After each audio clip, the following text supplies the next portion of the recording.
to episode number 12 of Old Heads, Young Minds. I'm Allison Fine. I'm Robert Penner. And we have a guest tonight. I love that we're having so many guests. We have a guest today. His name is Brandon Parker. Do you want to introduce yourself? BP Parker. There you BP, go. love is dope all the time. So, Brandon is actually a friend of mine that I asked to come on the pod. Because when Robert and I started the podcast, even though we're both comedians, we didn't want it to be just about comedy or just about that community. So we've been having like all varied type of guests and type of topics. So Okay. I invited you on today because I think your story is amazing. I think what you do is amazing, and I want to share you with the world. Appreciate it. Highly appreciate For sure. it. It's an honor to be in the building. Do you want to tell us? Do you have anything to say before we get started?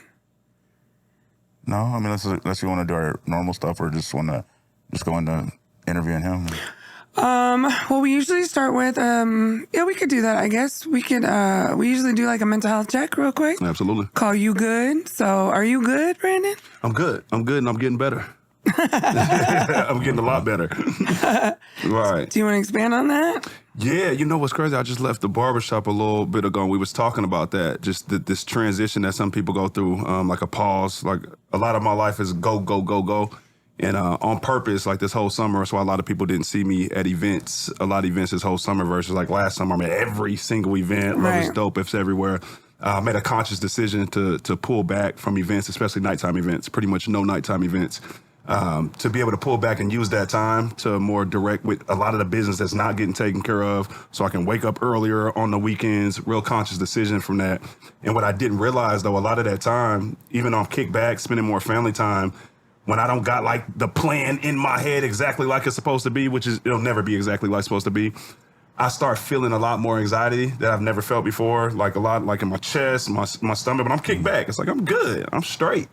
But just because I don't know that exact next move or it's not, and it starts to get to you, but I didn't feel that before because I'm on the go. Right. I'm on the go. You ain't feeling that because you're time going. to feel it. Right, and so it was an unfamiliar territory to me, and actually, right now, as we speak, I'm in that territory. But I'm starting to understand it more. Like this is good. This is what it takes. This is part of the process. You got to slow your ass down, and if this is part of what it is, I'm figuring out more things for that, exercising differently, and honestly figuring it out in the middle of it. So, Got it. But I'm definitely good. But I'm in a place where it's like, all right, I'm figuring out some other shit that happens when you hear. I feel like I hit like kind of a ceiling of what I was doing, and now figuring out the next is like, you know what? I didn't have my next step. I was playing chess, but I got to somewhere where I didn't realize where I was going to be. So what's the next step? I'm figuring it out in real life, in real time. And it brings anxiety, you know what I mean? Right. And that's where I'm at, but I'm definitely good and getting better. And we're going to get into your story in a minute after this, so people have a little more context for why you're so busy, I think. What's up with you? good. Oh, am I good? I'm okay. Yeah, I'm good. I mean, this episode's coming out end of September, I guess, or like, I don't know, third, Something like fourth that. week of September. Things are fine. Staying busy with comedy.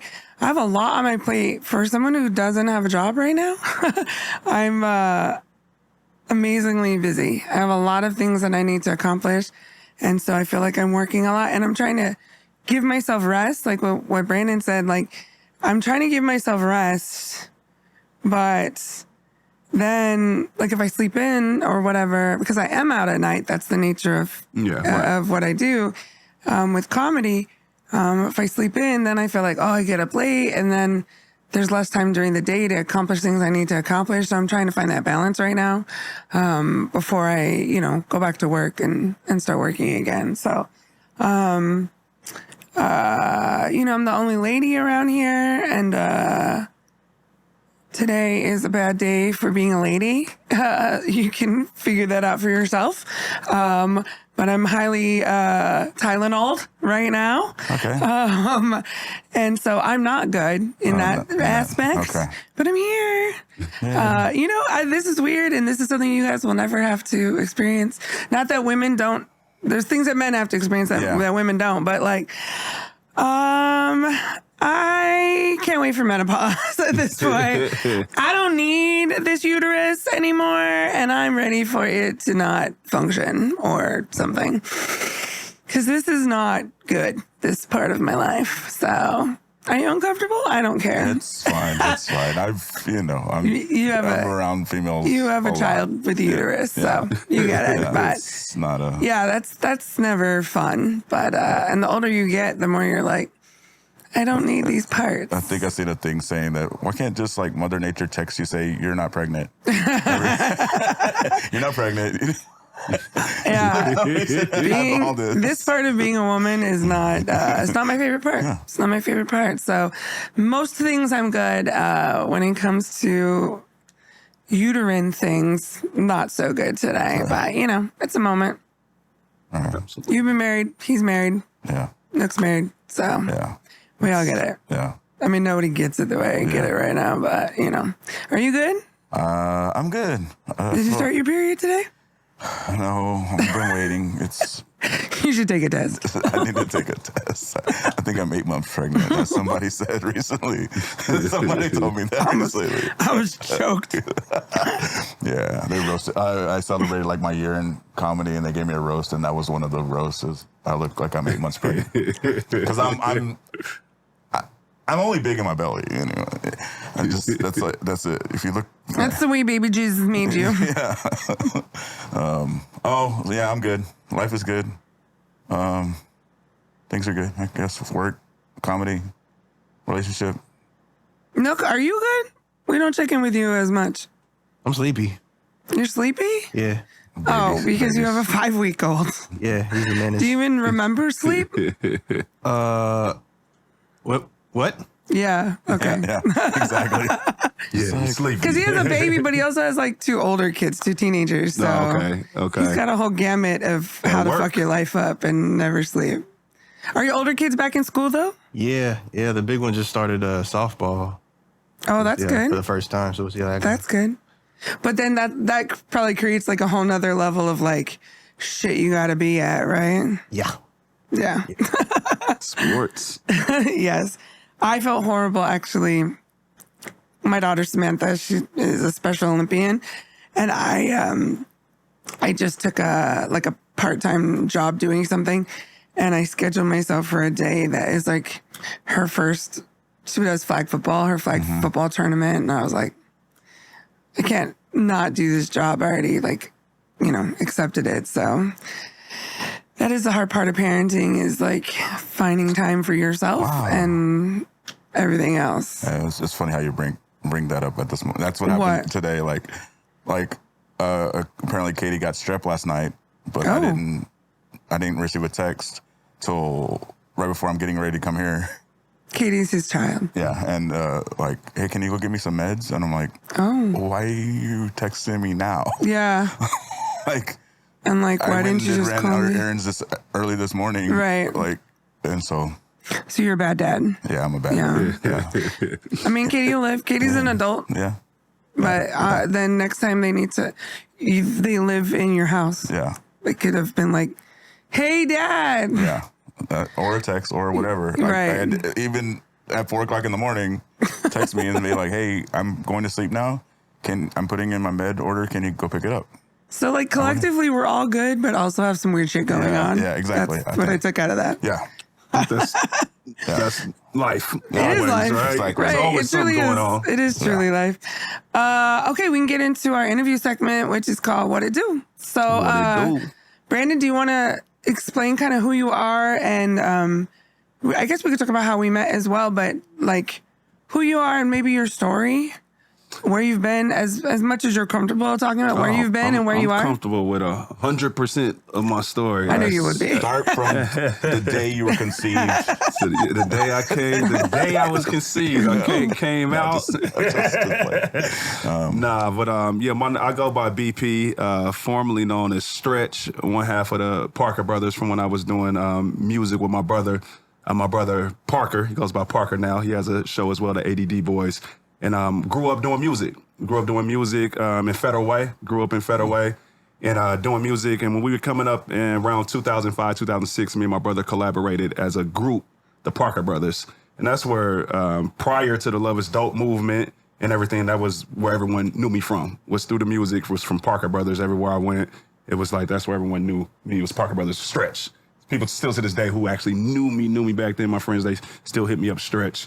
Yeah, because if you can't tell by he's sitting down, what are you, like 6'8"? 6'5", not 6'8", not at all, 6'5". Okay. But we came up doing music real heavy through Federway, through Seattle, through Tacoma, and we ended up just expanding throughout the state of Washington and end up really making a name for ourselves. And it wasn't just us. We were just pretty much the faces of what we do, but we had a squad, a whole entire team from management, road management, and it was a big movement. The Block Teamsters Union, led by Presidential Transportation.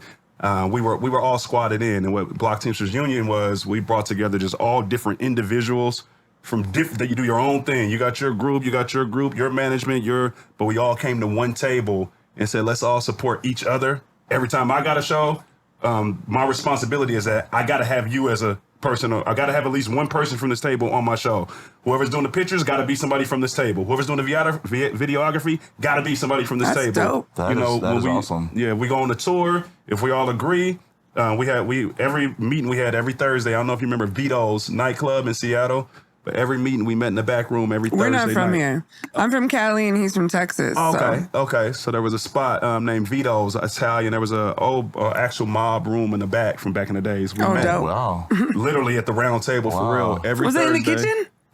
No, it wasn't in the kitchen. Oh, okay. And we would pay dues. But we'd come to one pot. And with that pot would represent everything's trans. What am I trying to say? Transparent. And say we got a tour coming up. Hey, if everybody agree, we'll take this money. We'll pay for everybody's hotels rooms if whoever wants to go. And the street team, y'all got your own street team, your own business, but y'all promoting Parker Brothers now, which is giving y'all a bigger name. And y'all getting, it was just this circulation of what we did. It was really dope. Really dope. What time era was this? Because I don't know how old you are. I'm 40. I was gonna say you're around 40. Okay, so this is like in the early 2000s. So I'm taking you to the end of the So Fresh Coast Parker Brothers movement at that time, which was around 2007. Okay. Prior to that, we were just building. So you're in your 20s. Okay. Absolutely. And that was like at the peak when we were introduced to the president, my guy Prez mentor to this day. But we started just expanding a lot more everywhere we went. I'm talking about every weekend it was a show, every weekend it was a tour. Mm-hmm. And at the peak of that, I was going to move to Atlanta, Georgia, because that's just where the music scene was, where I wanted to handle business, still represent Seattle, bring everything back home. So I was in the middle of a move there with my guy, Cuddy Fresh, who's one of amazing friend of mine, producer. And I was down there home shopping and whatnot. And I caught an indictment. I mean, from things that I had did in my past, conspiracy for selling drugs. Okay. Caught an indictment at the end of 2008. When that indictment happened, we were literally at the peak of where we ever were. We were moving, like big time movement. Wait, let's pause right there. So, I think this is a lesson to be learned. This happened 2008. Yes. But when did you make the bad decisions that got you there? So I decided to start hustling on a level where I'm moving across state lines. Mm-hmm. 2006 and 2007. Okay. Or 2005 and 2006. 2005 and 2006. Were you playing both sides of the thing, still doing music? But I was full-time music. I was full-time music and hustling, so no one knew I was hustling because if you listen to our songs, that's not the energy I gave. I didn't talk about hustling. It wasn't no dope selling this and that. We giving good energy, all of that. That's how you get a Rico. But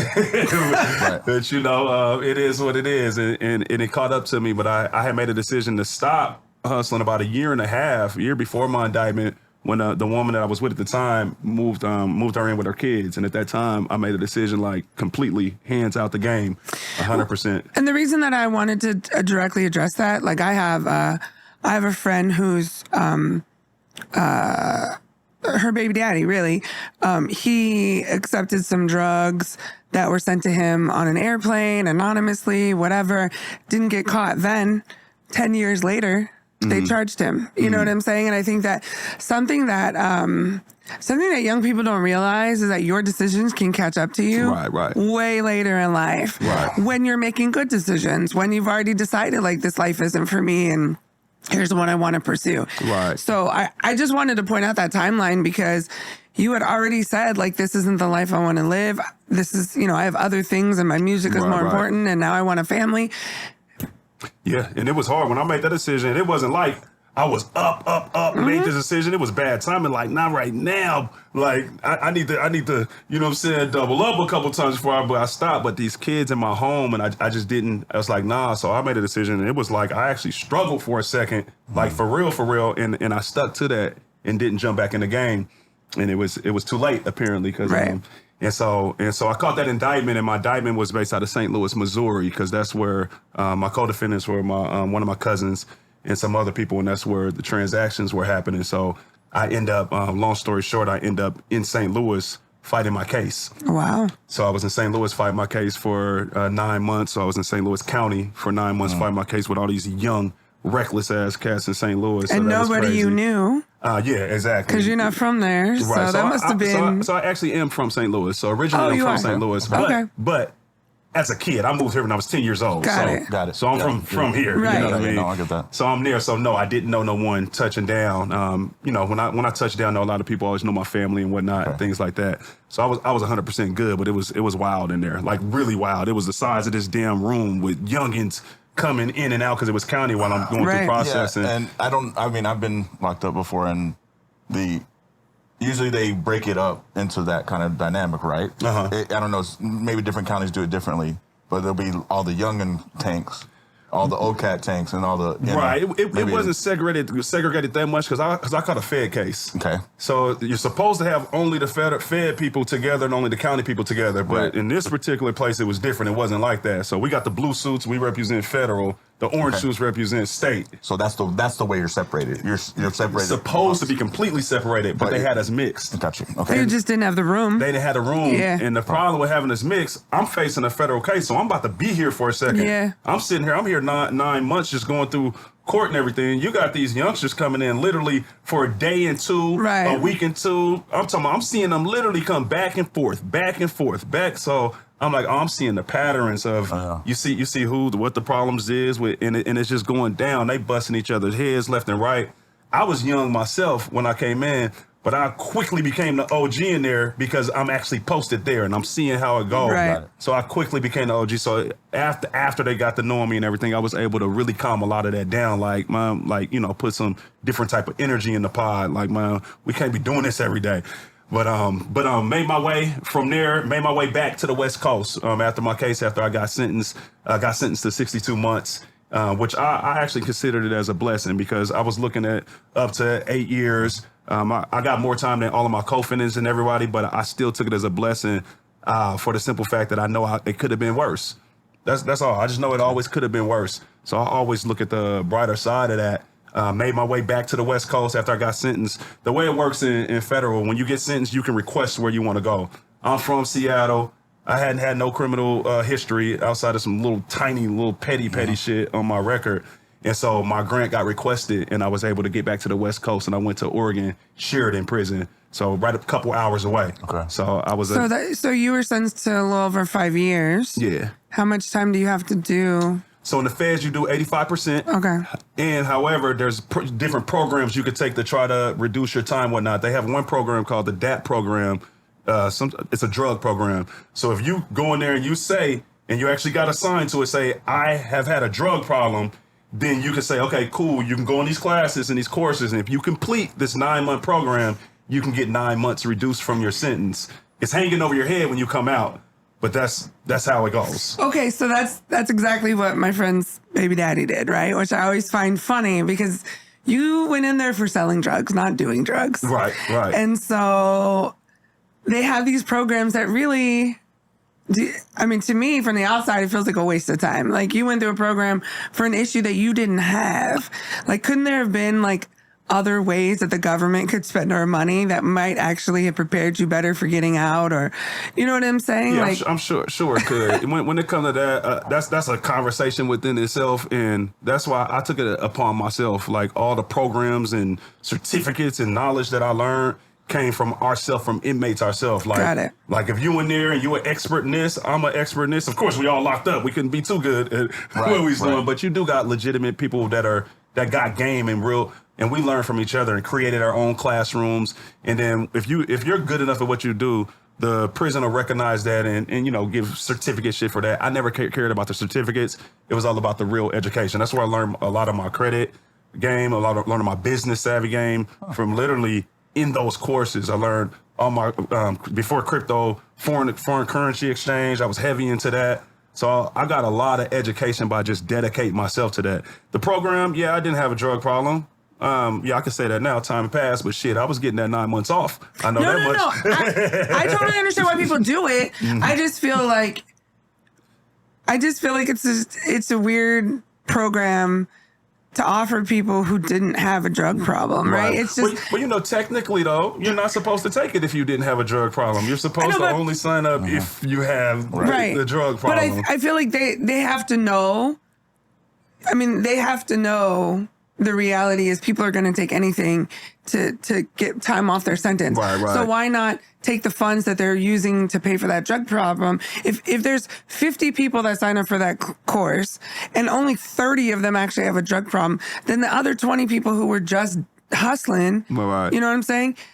Do something for them that actually might benefit them. You know what I'm saying? Like, I don't know. I just feel like the way that our prison system is, both at a state level and at a federal level, it just doesn't make sense to me. Here in the state, I'm a social worker. And when I worked for like the CPS side of social work, when I first moved here for 2 years, I learned very quickly, at least in the state of Washington, you can go to prison in the state of Washington and take a Dave Ramsey financial planning course. Okay. But you can't get mental health services. Damn it, man. What does that say? You know what I'm saying? It's like you have programs, but if they're not actually either helping whatever the person that came into prison did, like helping them get out of that or learn a new whatever, so when they get out, they're better, or prepping them for the future. Right. I mean, that's cool. You can balance your checkbook now and you know how to save money, but you're still in denial that you're bipolar. Like, you're still like not addressing your massive depression. Like, those things. And the reality is our tax dollars pay for all those programs at a state level and a federal level. So I'm glad that you did it, and I'm glad that you had other resources while you were in there that you learned from. I just always wonder, the resources that are paying for those types of programs could be reallocated into things that maybe you actually benefited from. Right. Because a lot of people are like you, where they will absolutely sign up for whatever's going to get me less time. Right. Because nobody wants to be in there. You know what I'm saying? I don't know. That I find that interesting to me. Right. But I'm always trying to fix the world. Yeah, it's all good. So I ended up taking advantage of that program. I wasn't able to take advantage of the full 9 months because I ended up going to the hole right before I started the program. Oh, really?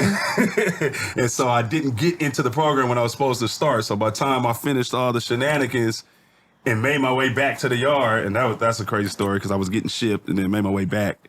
And so I wasn't able to take advantage. So I was able to get back in the program when I came back, but I spent, I think, about 2 months in the hole, in the 10 by 10, and so that was crazy right there. So now, basically like 7 months. I could have had the whole 9 months, but it's like 7 months from that whole situation.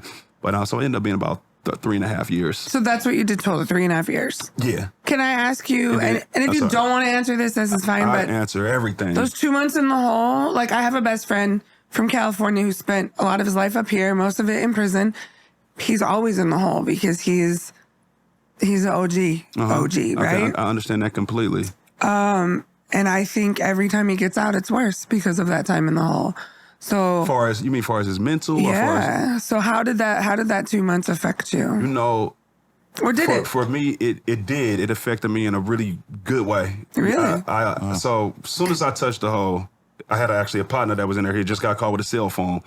And they know how I get down on the yard. Everybody know. I'm talking about I don't get down with the shenanigans, with the get down, with the hustle. We know what's popping. Right. But they know I'm the cool cat, but I do my thing how I do my thing. I don't get down with the, other people. So as soon as I got in the hole, they open, ping, ping. He like, stretch? Like, what the fuck? Like, there's no, why? How could you even be here? Ain't no reason you could be here. You know what I'm saying? They know how I get down.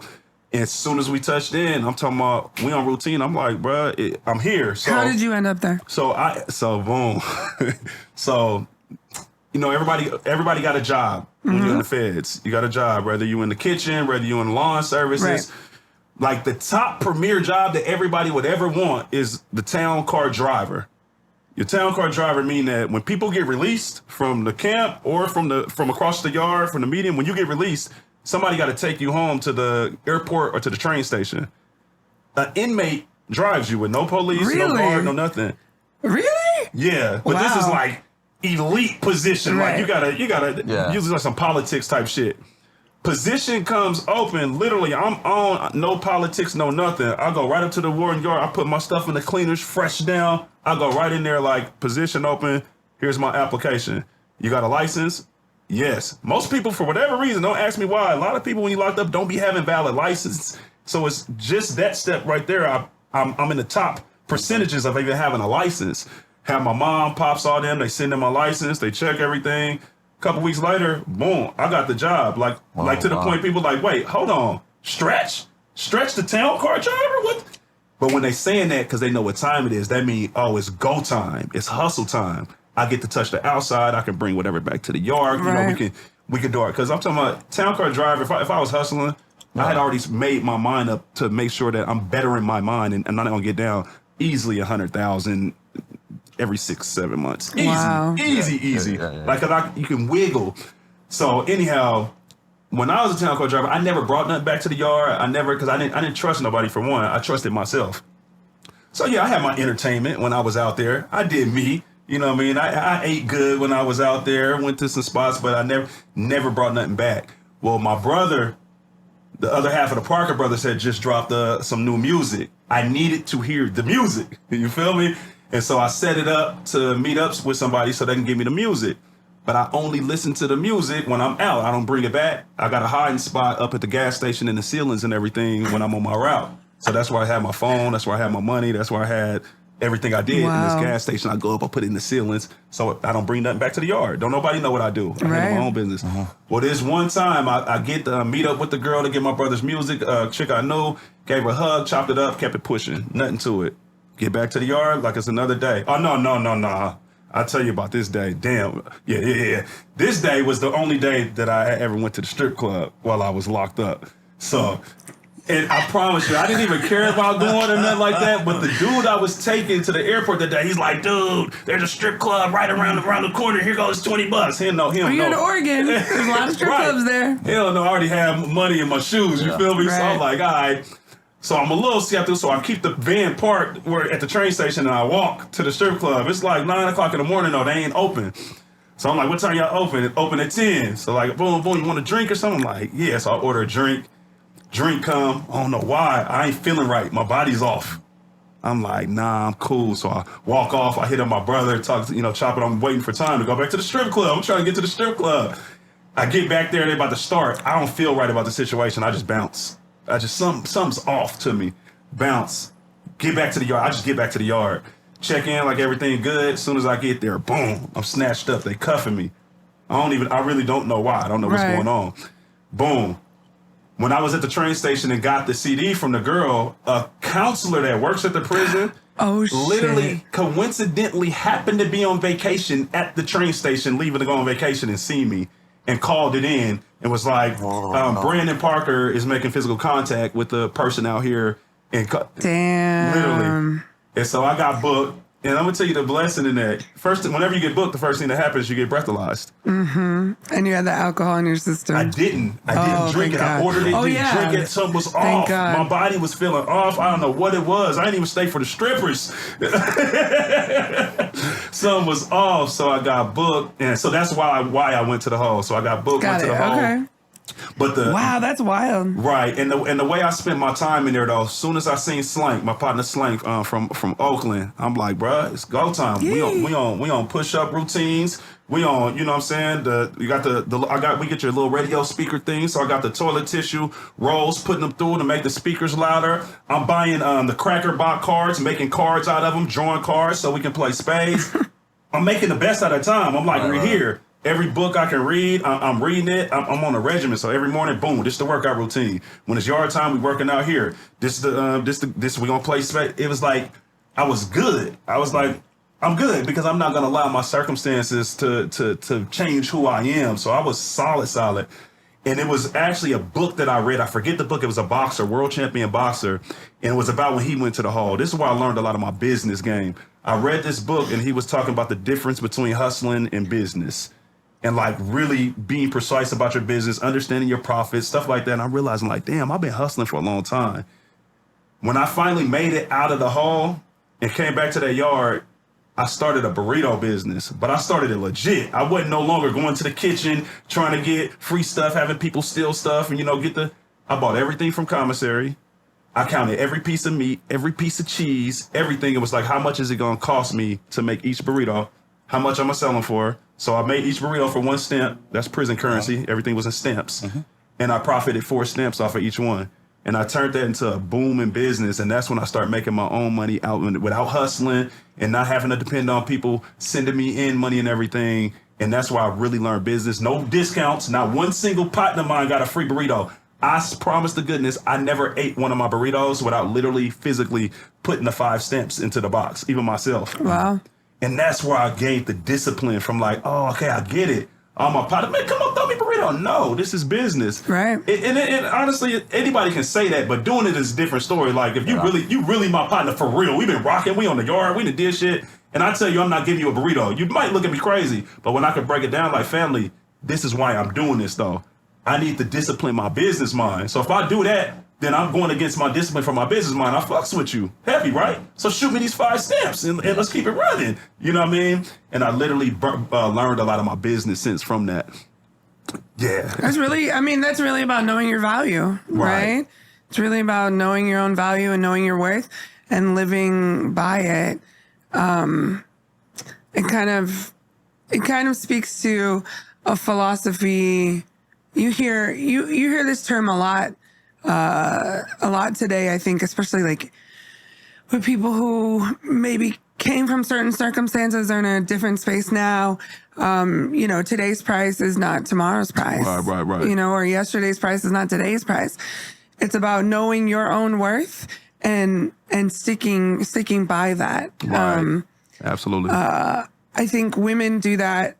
Not just women. I think men do it too. I think in relationships, we have those similar conversations. Like the shit you used to put up with in your 20s, don't put up with that shit anymore in your 30s. Not. I don't care how much you love that person. If they're breaking boundaries, don't fuck with them. Right. And so that's that mindset that you create, whether it's business or interpersonal relationships or how you market yourself to the community based on what you do with we talk about it with comedy. There's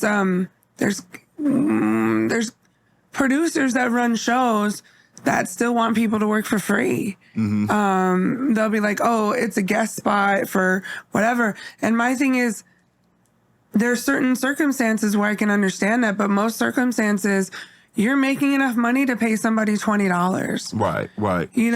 I started comedy the end of September 2021. So this will be 2 years. Oh, wow. Congratulations on 2 years. Thank you. I started doing shows January 2022. And I had 5-minute guest spots that I paid $20 for. I never devalued the people that I worked with, even if they were brand new. Right.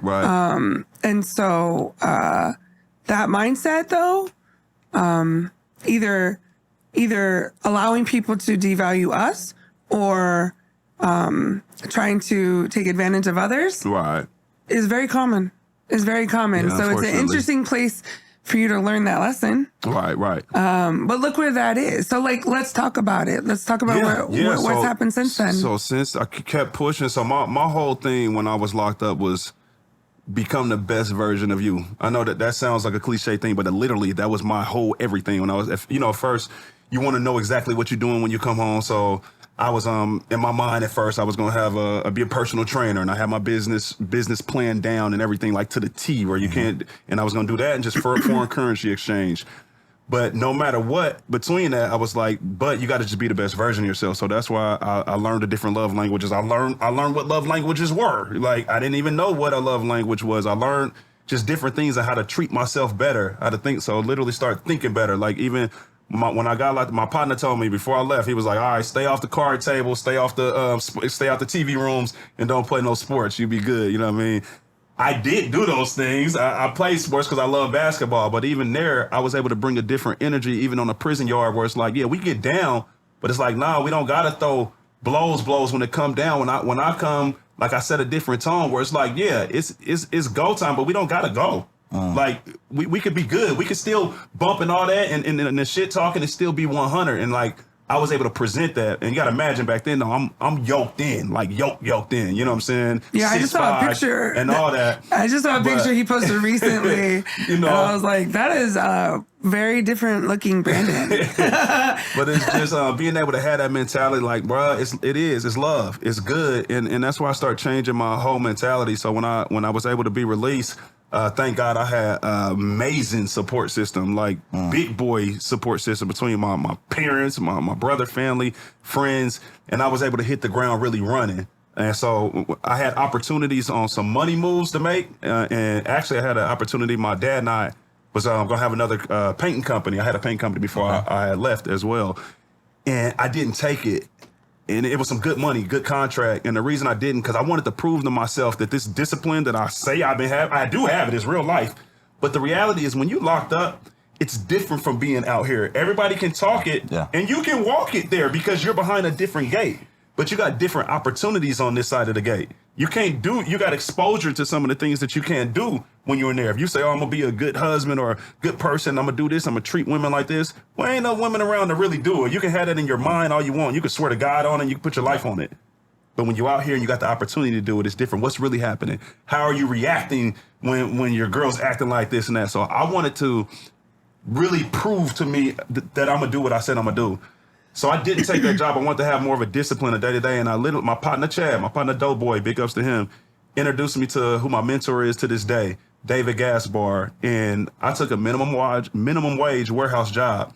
I was like, I just want to take a job. I just want to just get it going. I just want to get back into getting some money like that. I did that while I was studying foreign currency exchange. Okay. I'm over here trading.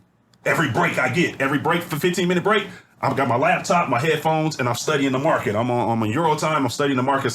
But I wanted to get in the discipline of working the job because I said that I would. And that's when I started getting more discipline like that. That same job, I ended up, through the grace of God, ended up being a director of operations of that same warehouse minimum wage job that I took around 4 years later. That was just through going. I had no plans on doing that. I told my mentor to this day, when he hired me, I was like, man, I'm going to keep it a buck. I don't want to waste your time. You coming through family. I'm getting plugged. But I'm only going to be here probably for a couple months or something. I just want to get my feet wet and, get my ball rolling because I'm going to really get out here and do something.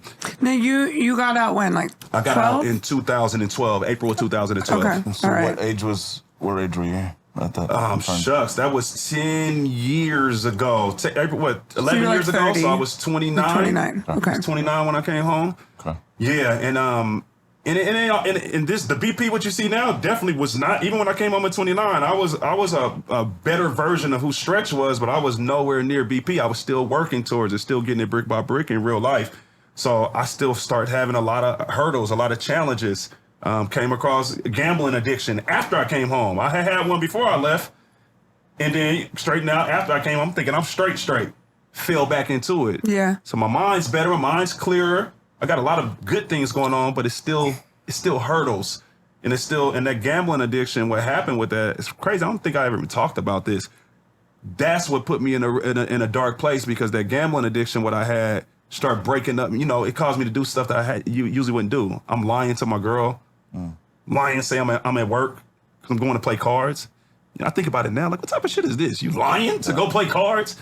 Go ahead. Do you think the foreign exchange, and trying to dive into your world a little bit. If the foreign exchange part of it is like gambling in a sense, and maybe, but I never, even to this day, I never thought of it like that, but I can't never argue it. Like whenever someone brings, especially somebody that's passionate about it, be like, that's gambling. I'll be like, okay. No, I'm just saying. I'm just trying to say, like, you saw maybe the foreign exchange part as, and also, you know what I'm saying? I didn't see a correlation with me with that. Only reason is because I can. Yeah, I didn't see it. I could see it. And the only reason I said it with myself is because the only thing I gamble with is poker. Like, I can go to a casino and I do whatever. It don't matter what I'm around. I won't gamble to this day or nothing. But poker was my only Texas Hold'em. Poker was the only thing I gambled at, and it took me and it got a hold of me, and I went to a dark place by just like I said, lying to who now is my wife, things of that nature. Which just took me to a place where I had to get my shit back right. And my wife, it took people, it took a support corner, it took people in my life, and it took me being honest. So how'd you shift away from that? I shifted away from that by just being open and honest. I'm talking about, it would be times where I would just call my family up out the blue who didn't know, and I'd be like, I just want to tell you this. I got a gambling problem. Wow. Like, to the point, I called my auntie one time. She's like, Brandon, like, you funny. Like, you can call her. I'm like, nah, auntie, I'm dead serious. I made in my mind, I just want to call family and put my truth out there so I can be held more accountable, because people don't see me in this light. They see me as this dope. They don't see that part, and I'm like, it's killing me. I need people to know. Yeah. So I put it out there, and I would just try to stop, slip back up. And my wife is my biggest supporter. She's the one that really got me through it. For one, she ain't no joke. Like seeing her hurt start hurting me. I like literally start feeling the pain because now I'm like, because at first I'm like, but it's my money. I didn't have a problem where to the point where I'm fucking up the bills or nothing. It's my money. I do what I want. That was my attitude. Like, that's how I really felt. I was passionate about that. It's my money. I do what I want. I pay the bills. I'm not late on them. Leave me the fuck alone. Right. And that's how I really felt. That's how I was passionate about that. Until I started realizing and really seeing, like, damn, I'm hurting this woman, though. Like, I'm starting to feel her pain. I guess, and you forgive me if I'm wrong, it's one thing to be having that, but it's the other stuff. It's the line, the line. Right. All of that. It's, it's your money. You can do what you want. But if you're lying about it. Right. Spending less time at home. People do meth on the weekends. Yeah. You know what I'm saying? Yeah. Until they also do it on Monday. And then they don't come home on Wednesdays. Right. And you know what I'm saying? Right. So people will rationalize anything if they want to. Right. And it sounds like at the time you were rationalizing by saying, like, home is good. Right. What's the deal? Right. But it was the other things. Mm-hmm. And eventually, if you didn't stop, you probably would have gone down some really bad paths. Absolutely. So absolutely. And like when you say home is good, I would have died on that. I would have bet home. But guess what? Home's not good. No, it's not. I'm thinking home is good, but it's like, no, it's not. Mm-hmm. It's not good. I'm lying. I'm not here. Right. I'm away. So it's actually not good. But my perspective, it was good. Well, you have a different lens on than what your wife has. Right. You know what I'm saying? Right. Because you're like, home is good. We have one. We have cars. We're you know what I'm saying? Our bills are paid. Right. Our kids have food. Whatever. Right. Her lens, I can't speak for her, but her lens is probably like, we have all of those things, but I know he's not at work right now. Mm-hmm. You know what I'm saying? Mm-hmm. But I know we could be going on another vacation if he wasn't spending that money or whatever. Exactly. You know, exactly. So right. it's the glasses that you're wearing. 100%. You know, and your lens is we're not the same as hers. So right, 1,000%. Yeah, and being able, getting out of that, and when you ask me how I get out of it, I'm gonna tell you specifically, I thought I was strong enough to do anything. I am strong enough to do anything. So this is what I did. I utilized the tools. I didn't utilize my self-strength and determination to just not go. I literally, to this day, right now still, I literally went to every single casino that I had ever been to that I known that was close that held the game of Texas Hold'em, and I did a self-ban. Like, it took my wife with me, went to security, and made them ban me for life. Like, take my picture. Literally. Put it on the wall. And I'm gonna tell you the real story. At first, when my wife didn't go with me, I did it to some, but I got slick with it. Mm-hmm. I did a year ban. Well, not at BJ's, I did but a year. At EQC. Yeah, but right. I did, because you could choose your bans on some of them. Yeah, do a 1 year ban. So I did my 1 year ban. I'm like, after a year, and then 1 year went, and then I slipped up here and there. But now I'm in my mind, I'm good. Once a month, just want to, we get into it a little bit. I feel like getting out the house, I'll sneak off And then once, like you said, once again, then it starts coming more. And so after that, it was like, bro, what am I doing? I'm slipping. This is causing everything in my life is not the way I want it to be. And to me, I stemmed it because of that, this darkness. And I went and did a self-ban for life for every single casino that I ever knew that has Texas Hold'em. It's probably more that I don't know over there.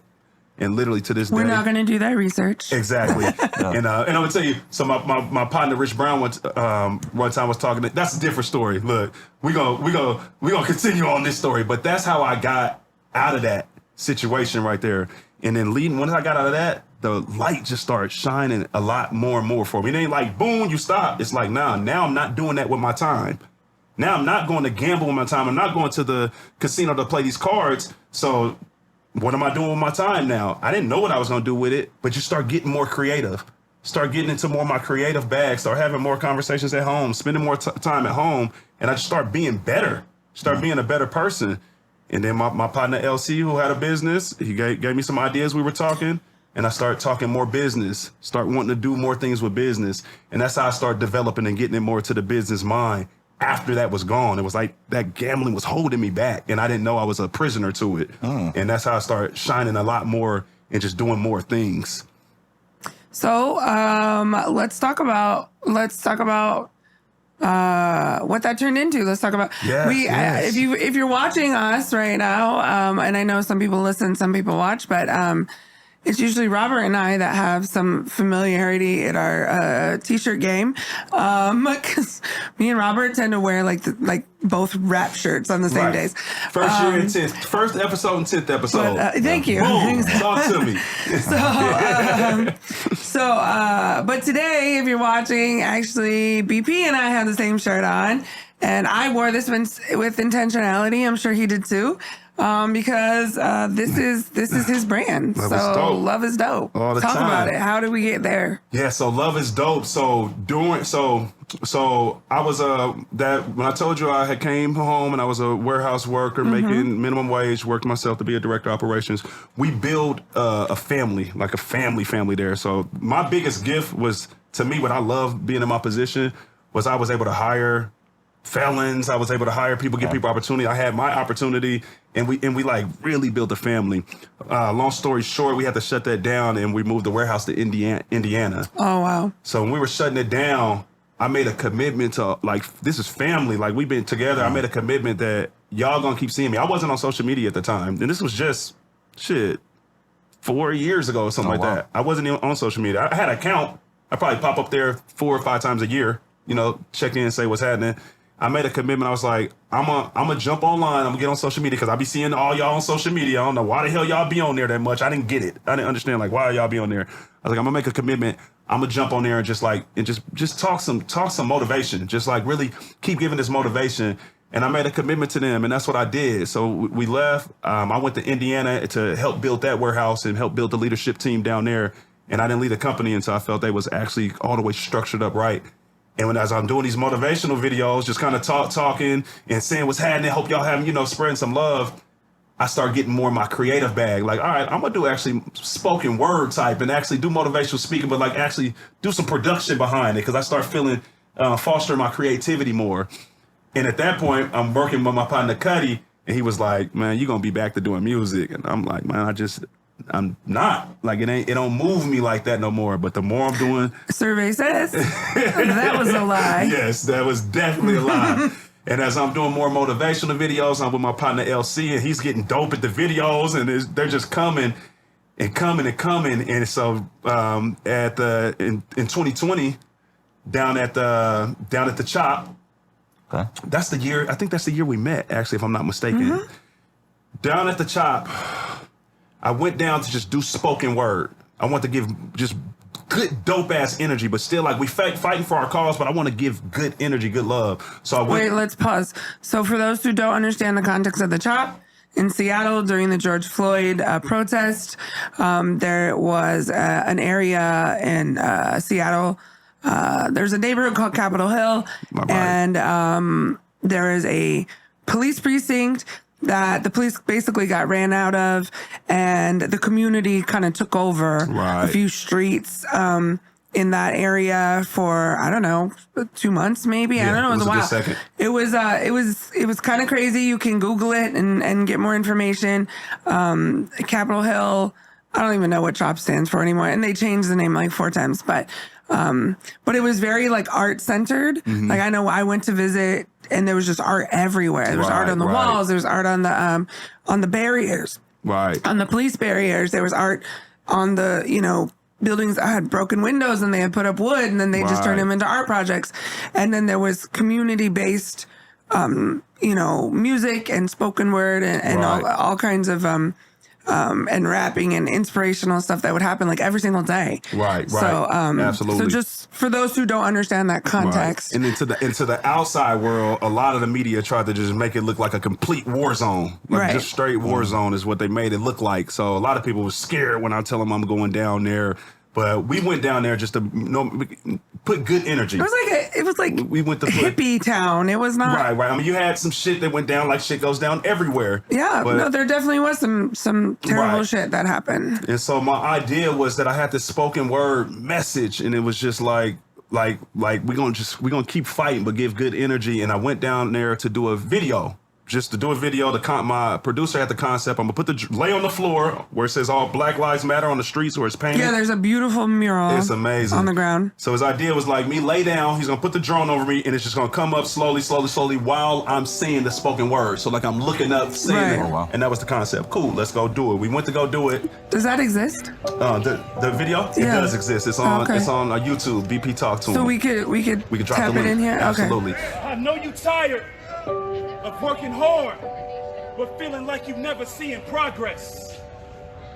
I know you tired of giving your all and seeing less than 10% back in return.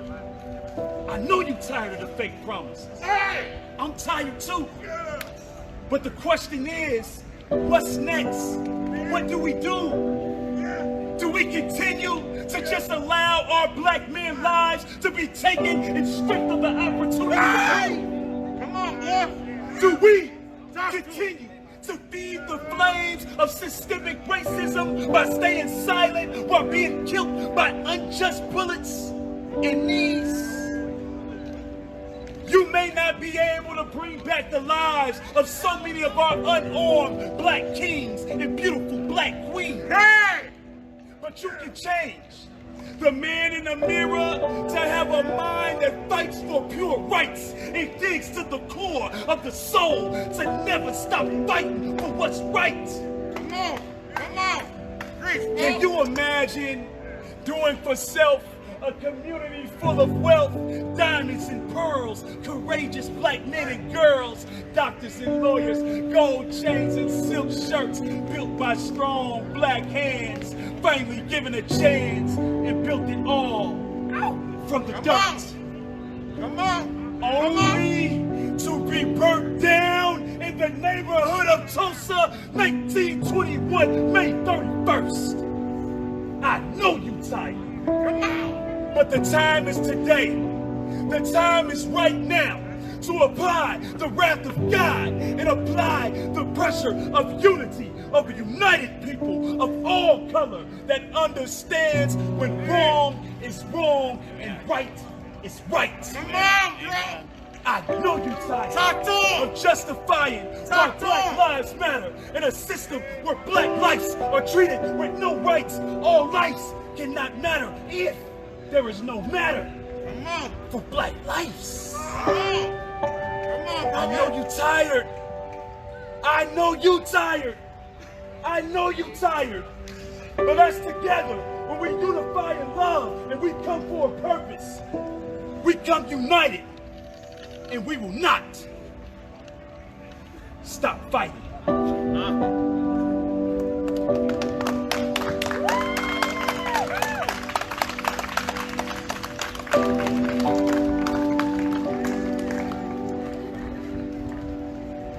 This right here, this is what we call love. This is what we call unity. Coming together for a purpose, and if you don't know, at least we're trying to understand, communicate with each other, talk, build each other up in love on the way to try to find the answers. There's not one answer, but together, collectively, let's speak about it.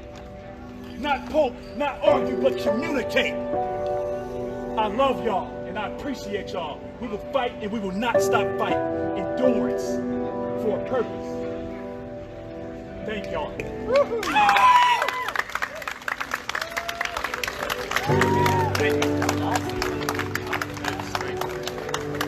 Thank you, thank you, thank you, thank you.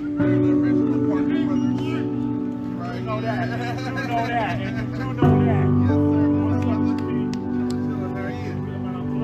So we went down there to do the video. I didn't tell nobody, no nothing. I just laid down, people just walking back and forth like 3, 2, 1, boom. So we start doing the video. But I'm speaking, even though it's a video, a lot of people lip talk on the videos. When I do my videos, I actually like perform, even though it's just for the camera. Like it's a live audience every time because I just like to feel like that and give the lens so you can feel my energy. Right. About 30 seconds as I'm just speaking, I'm speaking these powerful words. I'm up and I'm getting up and I'm sitting up. And literally, it's just packed, surrounded with people. Of course. Like it was a performance, but I didn't realize people was about to stop. We just doing the video. So now I'm like, oh, and so now I'm really feeling, so I'm standing up now and I'm speaking. And now, hell with the camera and the drone, I'm speaking to the people. And I'm looking them in their eyes. And I'm speaking these words and it was dope. And I finished and it's just round of applause and they clapping. And it was dope. And people were coming up and asking and hugging. Some people crying. It was just dope. We're like, oh shit. So boom, that's it. It just felt good. So we break out, talking to my partner. We like, damn, that was crazy. It was like a rush. Yeah. We walking back to the car. I'm like, family, let's run it back. Cause it's different people that's walking all through here. Let's just run it back. Boom, we go run it back. Same exact thing. Same exact results. Oh shit.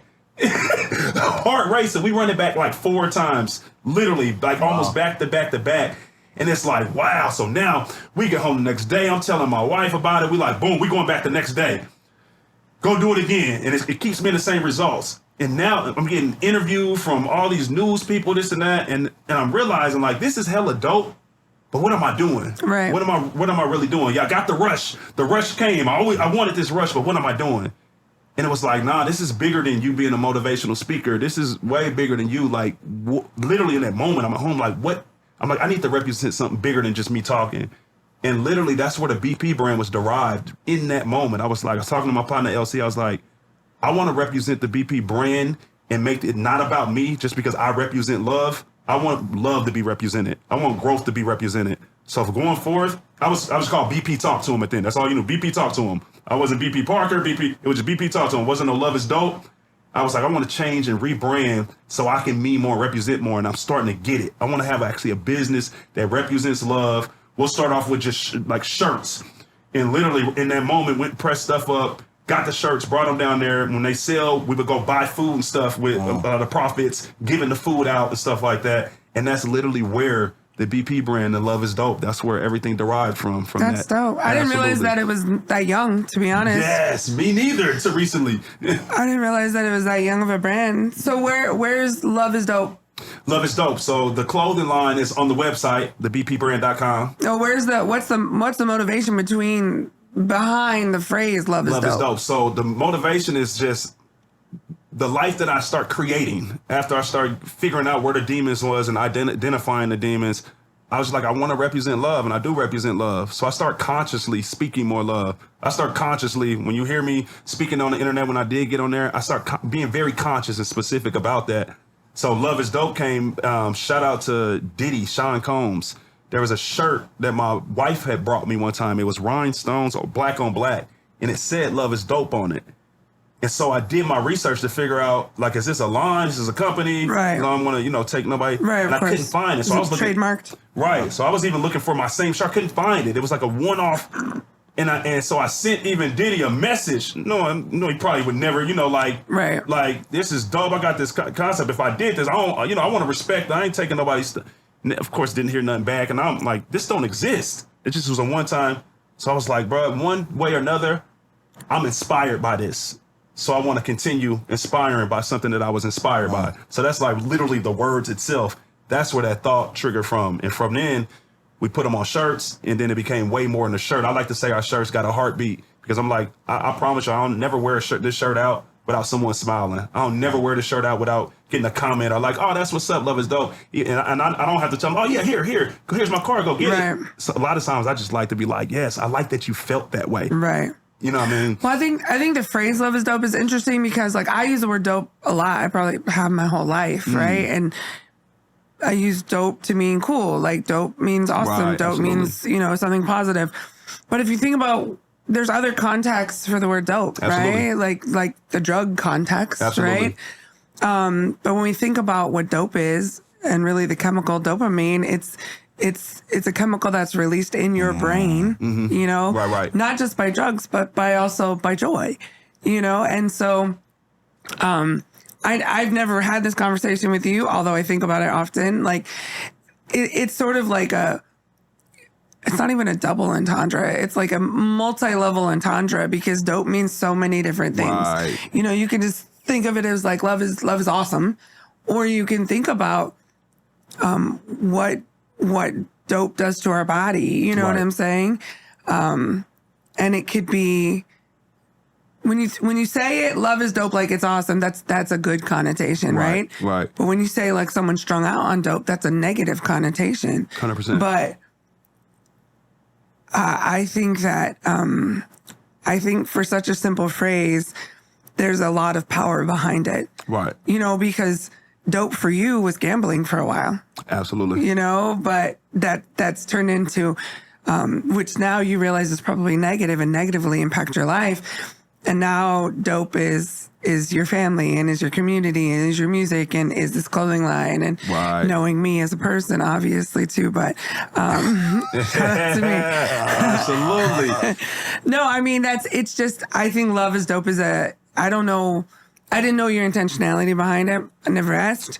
Yeah. But it's definitely something I've thought about, And it's so crazy because you said that's around the time we met. That's absolutely the time we met because we just got 2020, we met actually during a Father's Day thing that our friend Marissa Harden, shout out to Marissa, she planned a Father's Day like March, right? It was part of the George Floyd, kind of almost within that protest feeling, right? It was in Federal Way. And she asked me to come out, and it was just one really big block, right? It was one big block that started near Poverty Bay, and it ended up at Poverty Bay Cafe. And it ended up being a huge, a really big event. Right. I went out there as sort of as a person in the community who's fairly well known, right? Because I was doing politics at the time and I knew a lot of people, but also as a person who just, as a white person, to be a white body in what I knew could potentially be something negative. Because this was about Black dads. I remember you calling me, telling me like the measurements, like, have you took this? Have you thought about this? Right. Have you thought about that? And do you remember what happened that day? Do you remember what happened when so the route that we took, again, just one big block that went out onto Pack Highway. So that right there could be risky. But do you remember when we walked past the gun store? What happened? I don't know where you were in the march because I was at the end.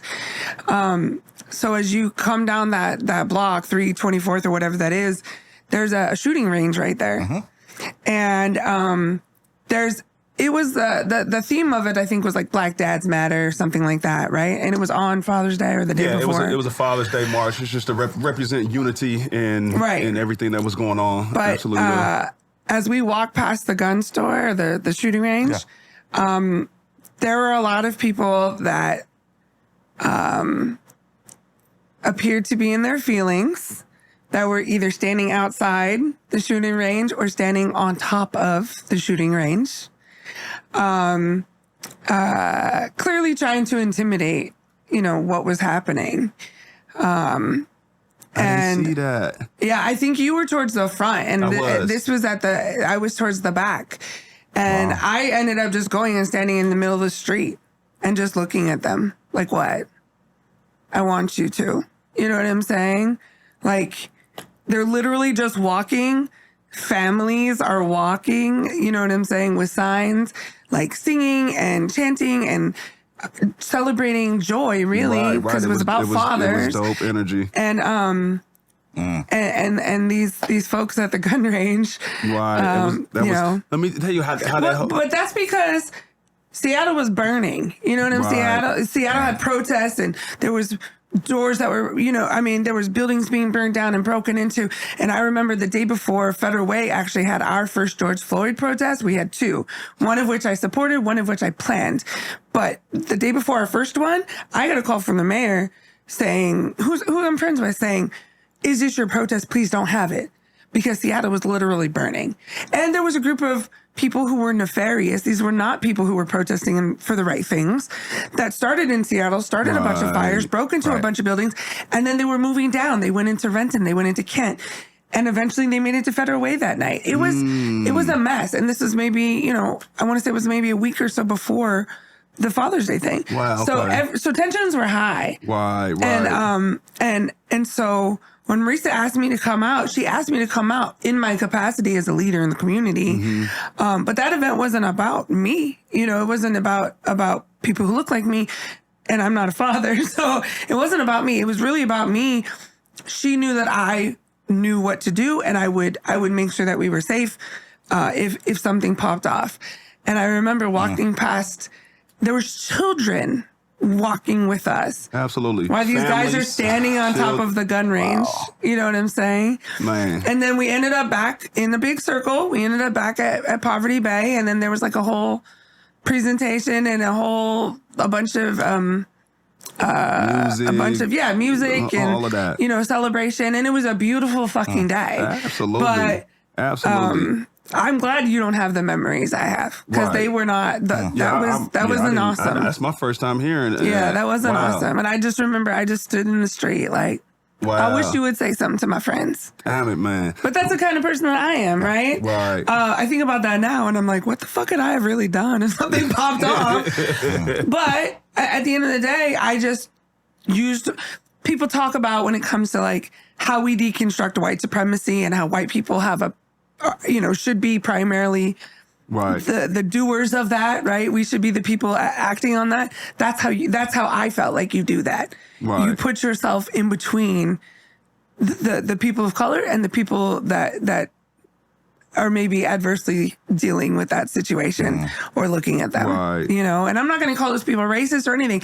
I think at the time there was so much tension in the world with George Floyd, and it was happening right there at home. Right. And Federal Way was like, we don't want to be Seattle, because Seattle was burning. Right. Seattle was, right. There was a lot of problems happening in Seattle. Had no clue that the heartbeat of this whole movement that we had going on that day was unrelated. Literally out of love. Yes. It was literally had nothing. I didn't even know about what had happened the week before. It was literally out of love for uniting, coming together, representing together. But they don't know that. Right. They don't know that. And I know they don't know that, right?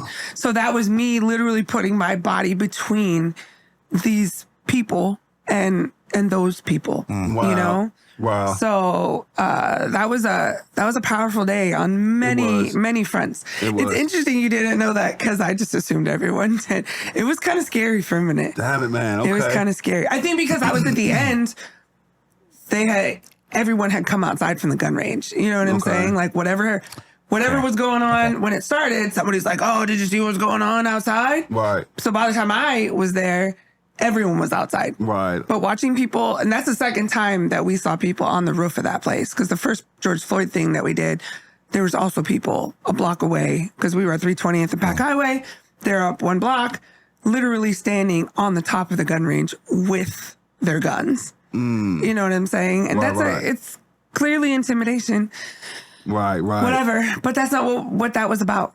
You know what I'm saying? But they don't come to ask. They're just going to stare awkwardly and try and intimidate. Because we represent love. It was out of love. That whole function, what I was keep fighting. That was my speech that I was doing, the spoken word. When I was doing it everywhere, Seattle, and I was going everywhere, my home city is Federal Way. Right. And so I literally got on Google, got on the internet, asking people. I was trying to figure out where is something happening in Federal Way, because I wanted to come represent and be a voice in my home city as well. Like, I want to make sure I'm a voice, and I want to support anything that's going on in Federal Way. But there isn't any, so. And so check this out. I couldn't find it. So literally that's how that came about. Right. I created that. Yep. Literally in the moment, I'm like, okay, well, what the hell are you doing? You're a leader yourself and you looking for something. And what you going to do? Just keep it pushing? No, create it. It was like, I remember being in the car in my house, didn't go in the house, create it. I called up Marisa. We wasn't friends like that. We know each other from back in the day. Hella cool. Like, know each other's families and everything, but we don't chop it up on the daily. She support.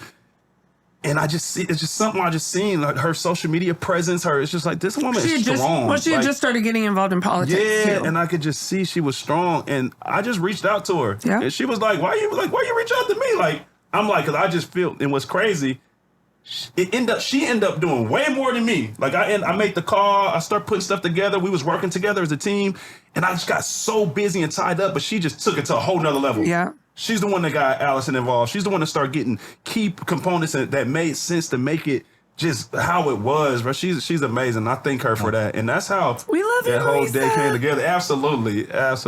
But I mean, and that's probably why you and I have had like love since day one, because we are that same type. We are very different people in how we grew up and the choices that we made and things like that. But in that activism space, that's exactly what happened. When the George Floyd stuff started, somebody said there was a church and a couple community members that were like, hey, we should, do a sign waving thing. Okay. And they asked me to come out and support, and I did. And I'm actually the person who became sort of the liaison between the fucking SWAT team that was there behind the mall where we were there. And when they started getting close, I was the one that was like, no, what you're not going to do is intimidate these people. Right. But a few weeks later, the teachers union actually came to me and said, we want to do another, George Floyd support thing. Okay. And they came to me, and I'm the one that put it together. And then, and we've talked about this, I think, on here in January 2021, when that crazy dude shot up the Asian massage parlor in Atlanta. Right. I get a call from someone that's like, okay, what are we gonna do for our community, to support our Asian community, because we have a huge Asian population Federal Way. And I'm like, it's cold. I don't want to do anything. It's raining. What are you talking about? And they're like, well, we have to do something. Right. And within 48 hours, we're standing in the cold, in the rain, with signs that say, you belong here, and this is your community, and we support, stop Asian, anti-Asian hate, things like that. And I think I may have talked about this on here, but again, you probably don't know this. While we were at that event, people are coming up to me and they're like, who set this event up? Who put this event together? And I'm like, they're like, what organization? I'm like, the organization of me? I don't. Me.org? Yeah. Like, that, I mean, I just felt a calling. Someone said, like, can you do a thing? And I was like, I guess we're doing a thing. And what was more impactful to me than the people on the corners is the people that just showed up and brought us food. And they're like, we don't feel safe being out here. We feel like targets because we're on a very big, Pacific Highway, and 320th is the biggest, busiest corner probably in Federal Way. We don't feel safe being out here as Asian people, but here is, 400 egg rolls and a bunch of fried rice from our, I got, messages on Facebook that were like, I did not feel safe coming out there, but you don't know how impactful that was to me and my family. We own a nail shop, or we own a hair shop, or we whatever. Wow, dope. And so I think that's why, even though we never spoke about it, our hearts are in the same place when it comes to that ability to community organize and people. And so we probably saw that in each other immediately. You know what I'm saying? Right, immediately. right. And even though I don't know what you do and you don't know what I do, sometimes your heart knows. Right. You know what I'm saying? Right. So yeah, I think that's why I pay so much attention. I will also say this, and maybe I just noticed it because I know you, but there are two brands when I'm out, and I'm usually out in South King County or I'm out in Tacoma and Pierce County. There are two brands I see all the time out and about, and that's ETC Clothing here in Tacoma. Yes, yes. Shout out to Umi and his crew, which they're a brand, right? Dope. Here in Tacoma. And Love is Dope. You know what I'm saying? I see people in pictures in Seattle and they have Love is Dope stuff on. I mean, Love it. your brand is I'm shocked that it's only 3 years old. I definitely didn't expect that. I thought it was more like 10. Yeah, because people just getting support started. you. We just getting started. Dope. That's Absolutely. really dope. No pun intended. I say dope so much. I say dope so much. Yeah, we just getting started. It's dope. I love hearing you say that because I know, like I told you, that's a true story. When I say I literally never not get a compliment, so I know it's just not me. Right. I mean, you know, it's anybody that's wearing a shirt. I know the energy as well. It's like you can't even go look in the mirror and damn near be mad if you got like this, if it says this, and it's a real thing. I love that energy about it. Absolutely. And yeah, I mean, I'm grateful to know you. I think that your story is interesting. That's why I had talked to Robert, you know, about having you on our podcast, because I think more exposure for you is good. Definitely. And there's a lot of lessons. Anybody that wants to listen to this, you know, podcast is going to learn a lot of lessons from you. For me, one of the biggest lessons that I've heard, understanding your story even more than I already did, what like you have a level of self-control that most people don't have. Like once you become determined to do something, that's pretty impressive. Some of the things that you did, you know, even before, even when you said something like, "Oh, I was rapping, but people didn't know I was hustling." That's a conscious decision. Because most hustlers put that shit out for everyone. Real hustlers don't. You know what I'm saying? Real hustlers don't. But a lot of people, you know, they live flashy, or they, you know, they're proud of how they live. So you separating before the decisions that you made, you know, while you were locked up, and the decisions that you've made since then. You know, once you're motivated to do something, you are, that it is impressive the amount of like, for me, the internal strength it takes to like stay focused on that path. I appreciate it. Absolutely. I think that speaks to you. And that's also one of, I'm a big believer in like, we all have our powers. Like, are we going to choose to use them for good or not? It's real. And it sounds like you've had some times where maybe you use your powers for not so good, but absolutely, you are someone not to be fucked with when you're using those powers for good. Absolutely. Which is why Love is Dope feels like it's been around forever. Right. Because you've already done so much work in such a short period of time. Yes. So that's just a big compliment. Sorry. Yeah, we just getting started. We building. Like I said, we in a position right now where we're figuring out what's next. The goal literally was to inspire, and it's like we've done a really good job, and we're gonna continue doing a good job. But then when business kicks in, and you get to a certain level, it's like, all right, what's next? Okay, there's an area that's next that I haven't been in, that I haven't explored. So I was telling you, sometimes I'm sitting on my couch now and I kind of get the anxiety in my stomach, like figuring out, because I don't know exactly what's next. I'm learning to be like, no, it's okay. You don't know what's next because you don't have experience in what's next. Right. You have to literally go through this feeling, gain the experience in it, and figure that shit out. And so I'm just being a lot more on purpose about it, especially with the time, because my time is like, I was about to say limited. I think that might have been a negative word for myself. My time's not limited. My time is limitless. Of how I'm using my time. Because even to this day, you know, I'm still a director of operations for a multi-million-dollar food company now for the state of Washington, Alaska, and Oregon. So my time with that, I love what I do. That's your real job, right? Your day job? Yeah, that's my salary in the office. And I love what I do because my job is to problem solve. My job is to come and figure out how to make this thing better, make this operation run, and help people be better people within the operation. But everyone that works with me, and they'll tell you, I don't let people say they work for me, because no one works for me. We work together. I ain't shit without you. You ain't shit without me. My position, director of operations, I tell everybody, it doesn't matter what my position is.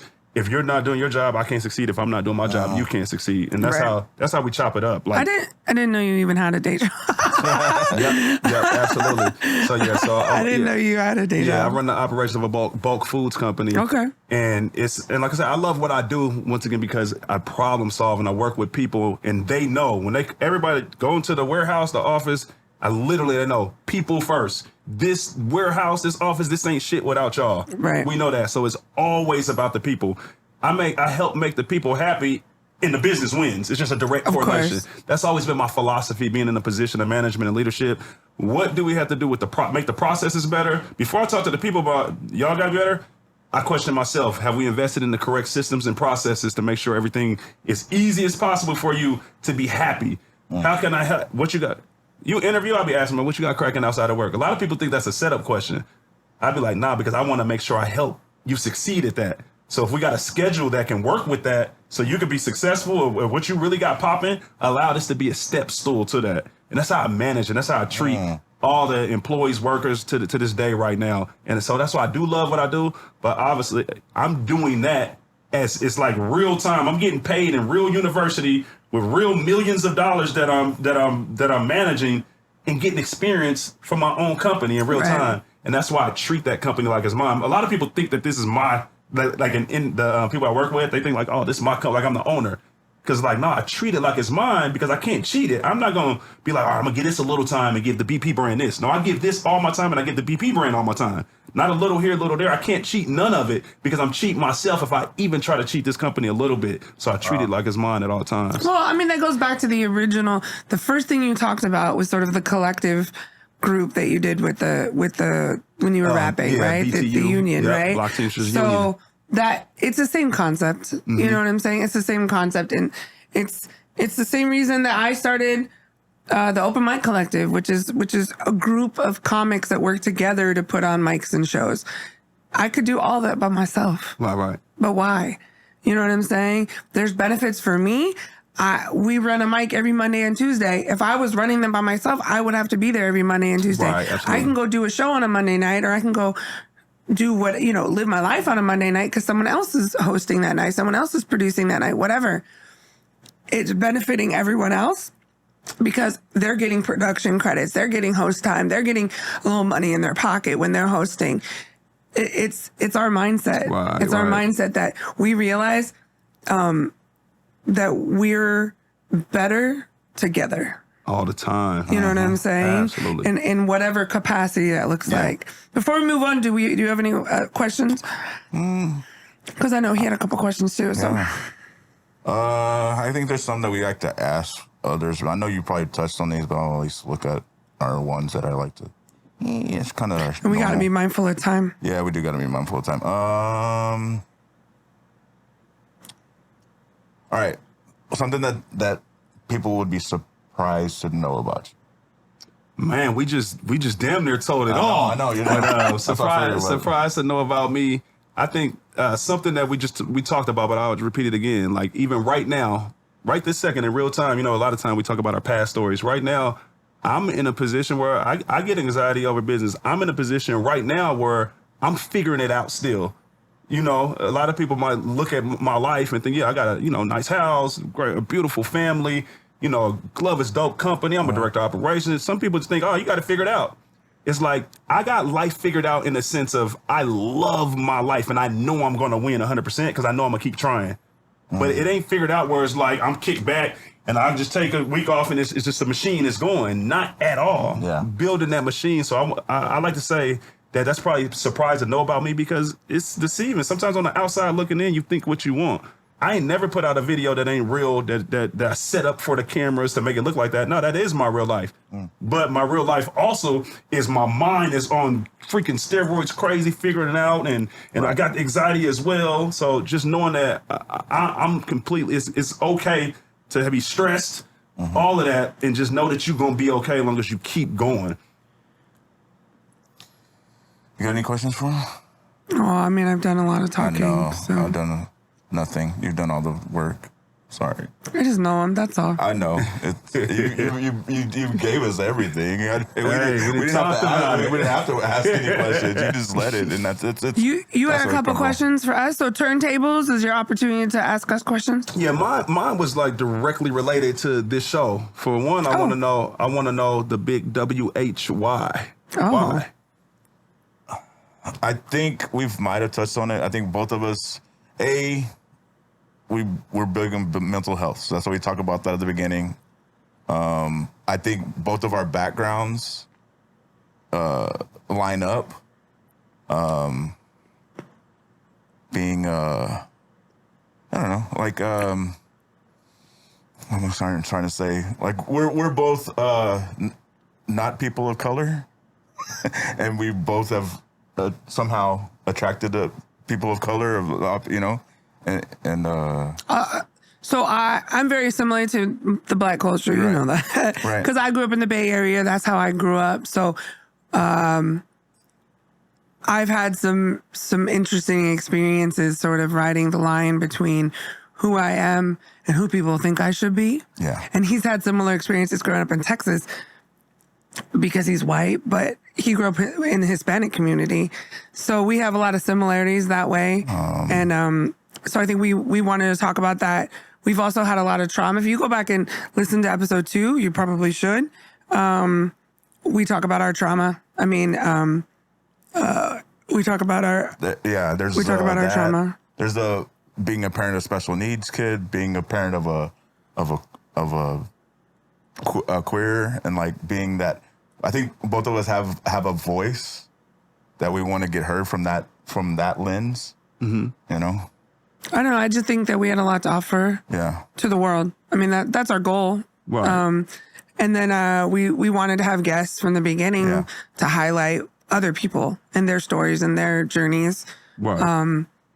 And there's always lessons learned in that. Right. So I think we've been friends for a long time. Long before comedy, we've been friends for like probably 7 years. Okay. Because you didn't listen to that episode. Like, I got stabbed and he lost a child very young. He lost a child when his son was only 14. So, Sorry to hear so that, pretty significant, different, but very significant trauma. So, we talk about that. In fact, our first episode is about the why in a lot of ways and is a kind of an introduction to who we are. But the second episode, we directly address our trauma. So people understand if they choose to listen to our podcast, they can choose to understand where we come from. Right. We're not just, comedians out here wanting to talk about our dicks. You know what I'm saying? Like wanting to get famous. Like we're much deeper people than that. Right, He works in the trades. I work in social services. We both have children that are not traditional in that, his kid is queer, my kid's special needs, things like that. I think that we just thought we might have something to bring to the world. And part of bringing ourselves to the world, for me, again, is bringing other people into that. Right. I love it. Bringing other people into that. So that was kind of, I think, where we started. Dope. So when y'all before the first episode of this, y'all actually recorded the first episode. What was the process? Not the whole process, or how long did it take? Like, what were the conversations like before y'all actually started an episode? Was it a year, a month? Was it just a thought and let's go? A few months. We needed to find, we need to figure out how we wanted to do it, right? A lot of people do podcasts in their living rooms. A lot of people buy their own equipment and do their own stuff. There was a lot of learning involved that, for me, it was never about like the money of buying it, but recording it is one thing. Producing it, mixing it, making sure the sound is good, making sure it's a decent quality was important to us. And that's stuff that like neither of us have those skills. So then it was finding a place to do it, some that we trusted, someone we could afford. So I actually went on social media a few different times. It was like, we asked a lot of questions about podcasting, not just about if we did it on our own, what kind of equipment would we buy? If we were going to a studio, who would you go see? Right. And actually, another comedian, Stephen Ryan, who's also a rapper, he comes here to Stay Hydrated Studios. He and Lamont go back a long ways. And so he was like, a bunch of people were tagged in that. And then Lamont, we had the conversation. I actually came here with a friend who was recording some music. Okay. And so I kind of checked out the studio. I met him and he was talking about dope. You know what I'm saying? He was dope. And so I went to Robert and I was like, look, I just went to the studio and they are set up to do podcasts. Right. And I think we were the first one. Are we the first one? Sorta. Okay, so we're the most important one. Yeah. And by that meaning we're the most consistent one, I'm sure. Yeah.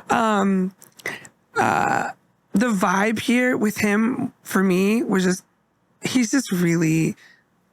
he's a dope human. Dope. Like, honestly, I wish there was a way, and maybe there is a way that we could just interview him, that we could have him as a guest one day. There's a way. So he hates being on camera, but you know, he's just a dope human with a really big heart. And so I felt like this was a good place to be. So once we figured out the logistics of it, then we just talked about format. We talked about the name. We figured out, you know, our logo. We had somebody make a logo for us. Old heads, young minds. That's because we're older. Like, I'm almost 45. He's 53. I'm 47. Acts 53.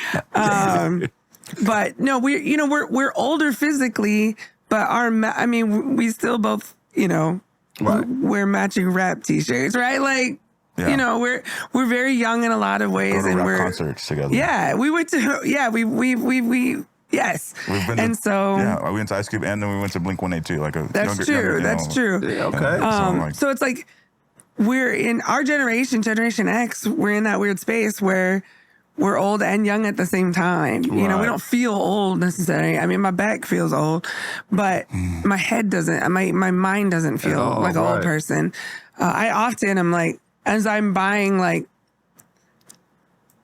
I have a ridiculous amount of Jordans, you know what I'm saying, and Air Maxes or whatever. I'm like, at what point in my life am I supposed to, as like an old white lady, when do I stop buying like 97s, right? Like, never. Fuck that. You love them. So, do what you do. You know, it's, we just have such weird experiences, and the people we are is kind of, I don't know, not what you would think of nearly 50-year-old people are supposed to be, you know? Right. So a couple months. Yeah. Collectively. Yeah, I would say a few months. And then we just decided on the format. We were like, we wanted to kind of be hip hop based because that's kind of where we are. So that's why we did, you know, What It Do is our interview. The next episode that we'll record, it'll just be me and him, and our main section is called The Get Down, you know, where we talk about topics. And then we're about to do Dope or Trash, and then we do Whelp, which is actually a callback to one of his jokes. And then You Good is just, is the mental health check-in. Yeah. So we intentionally, segmented it, and we went back and forth on, like, what we wanted to call it, why we wanted to call it that, how we wanted to format things. And then, you know, we're 12 episodes in, so. Whoa. Congratulations. You know? That's dope. 12 episodes in is dope. I don't know. I mean, I feel like let me I watch podcasts that have like hundreds of episodes. I'm like, God, 12 feels like a lot. But there's no exaggeration, millions of podcasters who have not got past episode 1.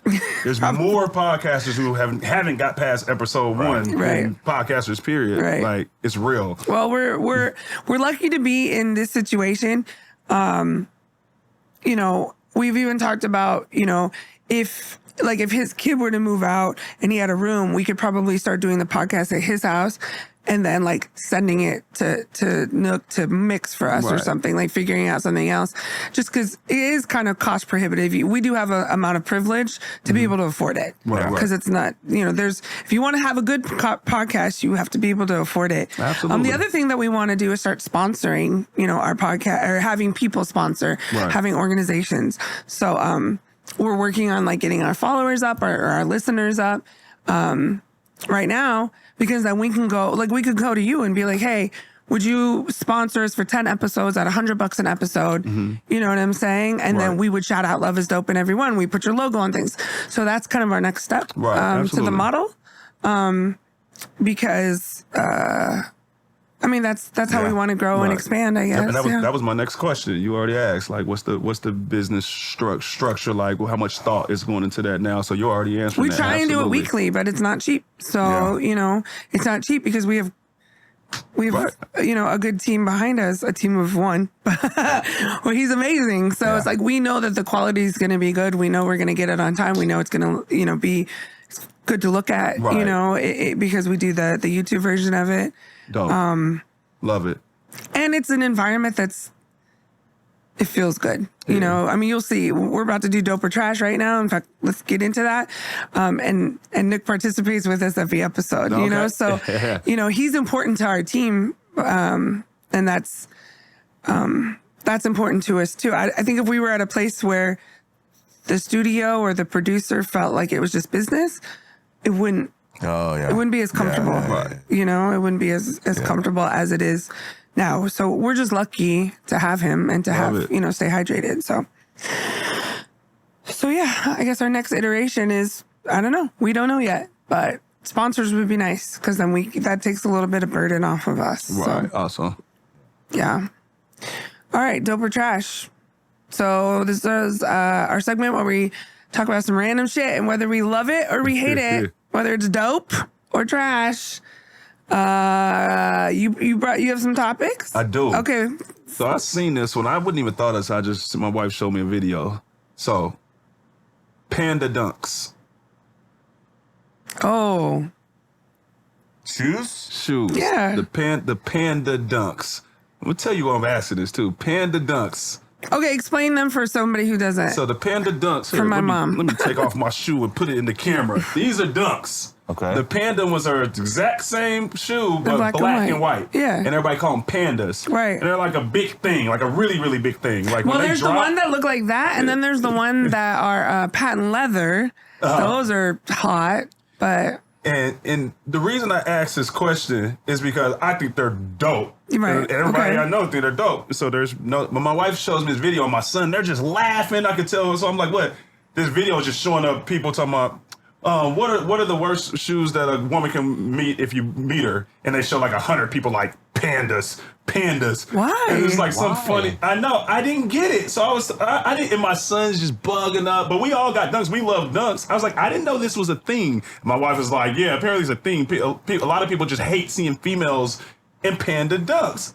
As my wife like has the panda dunks on, and I'm like, I don't get it. So I brought that up hoping that y'all would have got it. So I guess it's dope to me. they're dope to me. I Good. like dunks. I mean, I wear Highs. more Jordans and Air Maxes, but like I want the patent leather ones. Right. But they're sold out, or they're a price I'm not gonna pay. I like low dunks. I have like a pair of black and white. I don't know if Yeah, they're I have dunks. lows. I don't- black and white dunks. I don't know if they're pandas. If they black and white, they're just called pandas. You know, like So, panda. Yeah, I they're get it. dope. Yeah, That's some young people weirdo shit. Fuck Good, that. Dad. Good. Fuck. I don't But we know got what that is. young Now I'm gonna minds. Google We it got later, young but- minds, so. Yeah, but that's some actual young people shit. Yeah, some not even Gen Z, probably. that reminds me of that. I know it's unrelated, but it's that same mindset of that meme that's like, our generation grew up on dope dealer music. Your generation grew up on like dope doer music. You know what I'm saying? Right. Like, Oh, you're on yeah. some weird, like these Subject, young though. kids are on Yeah. some weird Subject shit. right You know what I'm there. saying? Like we're a whole different level of gangster, and I don't understand. I don't think my friends would have done the Tide Pod challenge either. You know what I'm saying? Like kids are fucking weird. Man, I wish And I I knew don't- what that was. The Tide Pod challenge when kids were eating those Tide Pods. Oh no. Yeah, You talking about exactly. laundry detergent? Yes, that was like a challenge. Yes. Half these challenges I hear are stupid. Yeah. So like kids are just dumb for dumb's sake. So I Damn it, don't. man. I'm gonna Google. Damn it, man. I'm gonna Google the why behind that panda thing because I've never heard that. But panda dunks period are dope. Yeah. So Yeah, I love them too. Dope, Okay. man. I'm glad, Enough? man. No. Yeah, I don't get that either. I never heard that neither. Everybody I know loves them. So Thank you. yeah. Okay, that's Thank you. weird. Okay, I don't feel black so and bad white's now. the best color to go with everything. Right, Yeah. right. I don't feel bad at all now. I love it. I love black and white shoes. And Nook wears period. British Knights, so you know what I'm saying? Like he an OG, BKs. he an OG throwback. Yeah, the VK. Yeah, that's some I got on weirdo the kid Cortezes shit. today. That kid shit. But okay, do you have one? Clam chowder. Oh, trash. Really? I don't eat anything from the sea or the Nothing? river. I don't lately what I've been saying is I don't eat water food. Like I don't eat anything from yeah, gross. Yeah. Is there an in-between answer or is it straight out dope Yeah, and trash? we've said that. I've said Can I throw in the trash but it didn't make it in the trash? Yeah, and it like Cause I'll eat it. I like it sometimes, but I don't never crave it or never order it. Somebody served it, I would eat it. okay. So if you were in San Francisco on Fisherman's Wharf, you'd be like, yeah, give me the sourdough bowl with Oh, the man, that is good. right? That's We what should go that's to- like that's classic. But Yeah. and as a kid, I used to eat clam chowder. As a kid, I also used to eat shrimp. I never ate fish or anything, and now I don't like any of those either. So that's a trash, but that's like just a personal preference thing for me, I think right? it's dope. So I'm gonna say that you're saying that you're down the middle. It's trash. Trash. It's trash. That's great. That's great. What do you say, Nick? Oh, I like the chowder. You like the chowder? Yeah, Hey, yeah. so do you like the white or the red? Have you ever had the red? I've never had the red, but I've that's been East thinking Coast about it shit, since right? Ace Ventura. So Yeah. That's Okay. Boston. I never heard of Boston. that. Boston. Yeah. I like Boston the white. clam Boston chowder. clam I like the Ivors, you know. Yeah. Yeah. Yeah, no. Ugh. That's just that's a me thing though. Okay. Non-traditional meats like Explain. buffalo meats and alligator meat. For me, I'd also say deer meats. You know, those are in other areas like alligator's really popular and buffalo's really popular, but on the West Coast, it's more of a delicacy if you go somewhere just for the alligator, just for the buffalo, whatever. Okay. What's your answer first? I'm not going to answer this first. Okay. All right. I think it's dope. I grew up in Texas and we eat a lot of weird shit. Snake, alligator, Oh, wow. Okay. deer, crawfish. I don't know. There's a lot of weird. I eat personally. I love at least trying it. Right. Shark.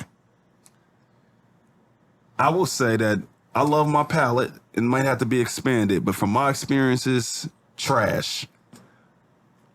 And that's strictly because I'm talking alligator. Alligators that I ate is so damn rubbery, but That's what I've heard. that was so many years ago, and I never tried it since. That's what I've heard. So I could pop, and my palate's grown since then. So I could, Nook. Oh man, I'm half Korean, so I eat wild shit all the time. So it's not even. Yeah. What's the wildest? No, it was weird. There's one that I don't know if I should say on the air because people get mad about it. okay. What? You want? You gonna put me out there like this? It's the four-legged kind. Is that a dog? Is it? Yeah. Really? You've had dog? You've had dog before? Yeah. That's wild. People don't like that. They get upset. I mean, I don't get. In other countries, it's fucking normal. yeah, Who it's wrong. We cares? just eat whatever, man. Were you in another country when you had it, or were you here? I was here. Really? That's interesting. that's interesting. I guess I always assumed there was laws against it for no reason. I almost embarrassed to say this. I didn't know that was a real thing. What? Eating dog? I know it's a real thing. Like I didn't know it was a thing, like a normal thing. Yeah, in other like the way countries. you said, like I didn't know that at all. I just learned that right now. Meat is meat. It's trash. I'm super picky eater, though. you're a picky I'm a eater, I super know. picky eater. I recognize that. I just, it's a mindset thing for me. It's like mental sensory issues. I just can't get over the concept of even deer. Like I don't eat deer. I don't eat goat. When I first moved here and I was working in children's administration, I was working at the MLK office downtown Seattle. And we had an intern and he was Somalian. I love this dude. We're still friends today. And every single day, he'd be like, I brought you goat. I brought you goat. I'm like, I'm not eating your goat, bro. Like, it's a mental thing for me. Right, like, I right. eat chicken and I eat beef. I don't eat veal. I don't eat anything else. So, that's it. Chicken and beef. Okay. I don't, is that weird? Like, I don't, We learned a lot about you. Right I now. don't, I just can't. I I like can't. lamb, Nope. depending on who cooks it. Nope. I can't. I don't want any of it. It's just, All right. I had a lot of fucking chicken. Yeah, I don't, and again, I don't eat anything from the ocean either, so I don't eat fish or tuna or nothing. So. Oh, you missing out. I know, whatever, I guess, whatever. I ain't hungry. Obviously, look at me. You got another one? Pineapples on pizza. Have we done this one? No, I don't think so. Oh, dope. I just ate some this week. I say it's dope. I'll eat it. It's not my preference, but I'll eat it. It's like I have to be in the mood for it to want to have it, but like I was at Spud's on Tuesday and that was the pizza I ordered was the Hawaiian. That's Yes. Fuck yeah, I think it's weird when people say No, I'm not a hater on it, but it's not a. the weird thing is I like white sauce on my pizza. Oh, yeah. But you have to get red sauce with that. Absolutely, 100%. You can't eat garlic or Alfredo sauce or anything. Like you got to have the red sauce on it. But I love it. So I'm assuming you're saying dope. Absolutely. Okay. and if you say it's trashed, well, Nook, what do you think? I think people not liking pineapple on their pizza is just the trend right now. Because when growing up, people got it all the time and nobody ever said this. And then somebody said it on social media and now it's like a thing. Right. It's not bad. There's nothing bad about it. It tastes fine. Like, Yeah. I think you're a psycho I'm if glad you I don't heard like you it. say that too, because it's like me even coming up with that question is because it's these youngins in the warehouse that be saying that. I'd be like, where's this even come from? It's great. It's Right. fantastic. Yeah, I think it's weird. Do you have another one? I do. Go ahead. We'll make it the last one. Comics dating comics. Comics dating comics. Or you know, in the same whatever. People in the same industry. I think it's probably a bad idea. Generally, I think that if you're gonna date someone we're coworkers, right? So it's really about coworkers. Right. We're peers. We're coworkers. If you're gonna date someone in the same industry as you, it should be something that is long developed. You know what I'm saying? Don't just fuck somebody because you think that they're hot. Like, that's like shitting where you're eating. Yeah. Don't do that. Yeah. If it's somebody that I'm not against workplace romances, right? Sometimes you're in a workplace and you're with those people all the time and you and the one person just have that special connection and that's where it goes. I mean, I've seen it work and I've seen it not work. Yeah, I mean, you could look at Richie and Rachel FJ, right?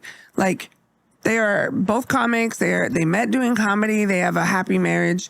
But I also know a lot of comics who've had really bad experiences. So for me, I don't know that I would do that. I wouldn't.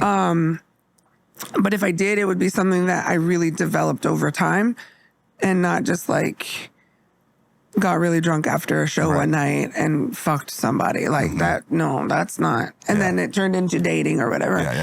Yeah, I don't think it's that smart, but yeah. So again, I don't know. I guess that's a middle ground. What did you say? Trash. I see that if you take it light, if you treat it the right way, like you're saying, like someone like Richie and Rachel, they probably handled it right. That's fine, but not. Well, even like, let's say Richie and Rachel don't make it long term. It won't be because of comedy. Right. You know what I'm saying? I just don't believe in shitting where you eat, you know, the whole, and I think whole concept. I think we're coworkers in some way. Yeah. I guess maybe if I went like to another city and I met a comic and we started dating, that might be different. Because then we're not in the same industry, in the same market. That might be different. But in comics, there's a lot of competition within comedy, and you know, it could be really problematic. So I don't know, coworkers dating. What do you think? Is it co-workers or is it comedians? Well, I mean, that was the thing, but really, it comes down to coworkers because that's what we are. So I've never done it. I don't have experience in it. I would say it's probably not a good idea, but I don't like to say trash because relationships is all about making relationships right. So I think regardless, it's not the best idea because when it doesn't work out, and I hate to say most times it doesn't, percentages say most time it doesn't work out, you are co-workers. You still have to share the same space. When it does work out, it's a dope thing. So damn it, man, I have to, just to not give a medium answer, I have to say trash. Okay. What do you think, Doug? I am also down the middle. I'd say I don't recommend it at all, but if it works out, man, I think that love's a beautiful thing. So I just think you have to have a lot of intentionality on how you deal with that. And again, starting a relationship with really, really great show and too many shots, probably not the way to start that. Right. But if it's somebody that you work with and maybe you're writing partners or you're in the same space all the time and you do have a lot in common, and you have a lot outside of the comedy world, if we're talking about comedy specific, cool. Yeah, it's got to be real. Yeah, it has to be. It has to be more than just whatever that work is. You know, what do you think? Yeah, I feel like it. I'm on the same page. Okay. Yeah. So basically, do it at your own risk. Yeah. Yes. All right. Well, this episode is long. We have another episode to tape tonight. So, what do you have? Well, we have another episode coming up. So in 20 minutes. So I'm going to skip over my whelp today. Yeah, but do you have anything, or you want to tell people how to reach you?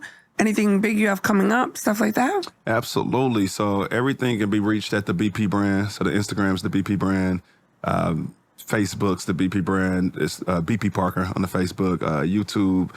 And so right now I'm actually working on. It's amazing. Right now I'm in college again, sitting on this couch because me and my business partner we're putting together a platform ourselves right now, and literally that's what we're in the middle of, putting together the structure. And I set up my garage. I call it Club Love. So I set up my garage pretty much just like this. Set my own stuff up and call it Club Love. Even got the table. Even when we go out there now, my wife, I'll be like, I'm going to Club Love. I'll be back. Late night. That's where she go back to blow something back and everything. So it's a vibe. Right there in our own home. I wanted to create that at home, to be at home, to still focus on spending time at home and still working at the same time. So building a platform called Voices. So pretty much a show and a little different, like where people can see me in a different light, where it's not just 100% seeing me just on the motivational, just speaking and seeing my shows, where I can come, kick back in my garage, blow something back if I want to, feel like it, and really just talk about the things that excite me, talk about topics that excite me. Having different segments. We got a segment actually called Beyond Bars, where I can actually tell stories from when I was beyond bars, but not just to tell the stories and funny to have, prison stories, but to say how they actually matter and how the thought process coming out and how you still got opportunities and how, the self-discipline you can have and things like that. A segment called More Than Music. We chop whatever I liked. If it's music, if it was about an artist and about the business, whatever it is, just shit that I like, that I actually want to talk about and feel comfortable to just breathe, but still use it as a platform to expand the brand at the same time, but something I just want to do. So working on that, that's called Voices. And outside of that, just working on ways to expand the brand and just being very strategic, looking at ways to spend 100% of my time doing what I love to do. And so that's what I've been working on. So the love and support for the brand, the BP brand, the Love is Dope brand, in the middle of doing some rebranding with the BP brand. A lot of people, they just call it the Love is Dope brand, rightfully so. Yeah. And so it's like, you know what, I'm going to start calling it the Love is Dope brand. Actually just got a new website, loveisdope.net. We still got the BP brand, but I just wanted to do a Love is Dope as well because it's so much easier sometimes in passing. People don't click in that BP brand, but Love is Dope is easy. They see it. Got it. So in the middle of some rebranding with that and just figuring it out along the way. My business partner is amazing, and we just doing things I haven't done before, looking at the actual business side of YouTube, looking at the internet. He's focused on the internet and how the internet works. I ain't never been a technical guy. I'm a creative. I get out there. I don't look too deep into it. I just do me and be me. And he's looking at like, all right, well, let me figure out how to capitalize on you. He always tell me cash in. Like when we talk about me and Locked Up and the Parker Brothers and all this history I got, I just lived it and I love it. But he like, nah, it's time to cash in on that shit. Cash in. That's how he talking. I used to take it as a negative thing. Like, well, I ain't cashing in, but I understand what he's saying. He's like, nah, I mean, by telling your story, but allowing it to help someone and actually cashing in. Because the more money we can make by doing what you love to do, the more lives you can change. Right. It's like my business coach taught me that. I used to have a negative connotation behind sales. When we think sales, I'm like, nah, I don't do sales. Like, I'm not trying to sell you on the brand. It's like, it's real life shit. And I get passionate about that. But my business coach taught me like that was one of my blockages. He's like, if you stop thinking like that and think sales is a good thing and think the more that I sell, the more your message can be out there, the more your brand can be out there, the more love's going to be in the world. If you change your thinking, then you actually would like sales and you can sell more. Somebody, well, for a long time now, people have asked me, like, when are you going to write a book? And it's not something I've been against, it's just something I haven't done.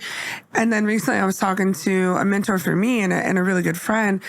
And I told her I want to do more speaking engagements. And she said, you need to write a book. Because once you have a book, then you have some legitimacy, and then the speaking engagements will come from there.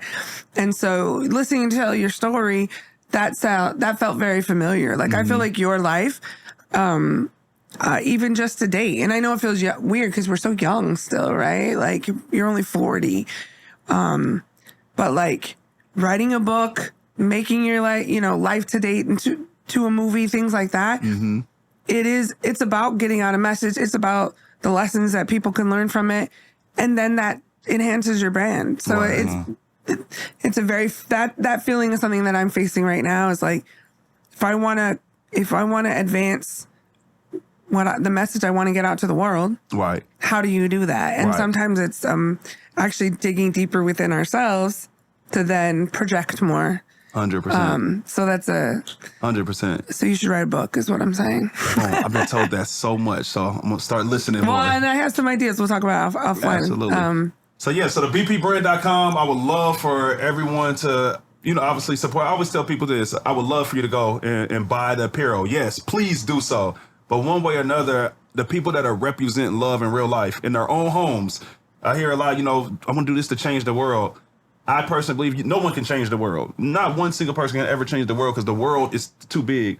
But our world in our own homes, in our own minds, that's what I focus on. I literally change my world consciously, and that helps change my daughter's world and helps change my wife's world in my own home. And when that's happening in real life, I'm just naturally helping change in other people's world. But I would just like to say this message: focus on your home. Like, if you live by yourself, focus on you, like doing all the things and creating the habits that wherever your vision is, have those habits. If you don't know what those habits is, literally look at the people that you want to be like, follow them, figure out what the habits, get the books to do the habits, because just thinking about something, writing that shit down, all that is, that's cool. But if you don't got the actual habits to manifest that, none of that shit matter at all. So I appreciate everybody that support the brand. Yes, please go buy the apparel, but more importantly, live it for yourself. Really, really live this life of love for yourself. There's a lot of great ideas that get lost because of a lack of motivation and discipline. So Yes. I think that you're a great example of what motivation and discipline can do. So Dope. I'm super glad you were on here. Shout out to your wife for holding down Absolutely. a whole lot of shit. I don't know if you real want boss. to shout her out. Because you also have a very active little girl that I met recently at a barbecue, and so she's a lot of work. So your wife has her hands full, and shout out to the people behind the people, whether it's your spouse or your family, your parents, your friends. Absolutely. Nobody does this alone if they do it right. So Absolutely. Big facts. all right, so we'll see you in a week. Thank you so much for being here. Yes, it was an honor, a true honor. Like you're very inspiring. We've talked actually about you and Love is Dope sponsoring me a little bit for like being my brand for clothing, like as I continue to do comedy. And Yes. we've had that conversation started like 18 times, but now I understand why, because you got 700 jobs. But We'll get that conversation yeah, sometime. we got to because yes, because it's necessary, and it's. I just and think it's dope. Love is Dope as a concept and is amazing, but it's because of the people behind it. So thank you for being here, Brandon. Absolutely. Thank you. Absolutely. All right. We'll see you guys later. Peace Peace out.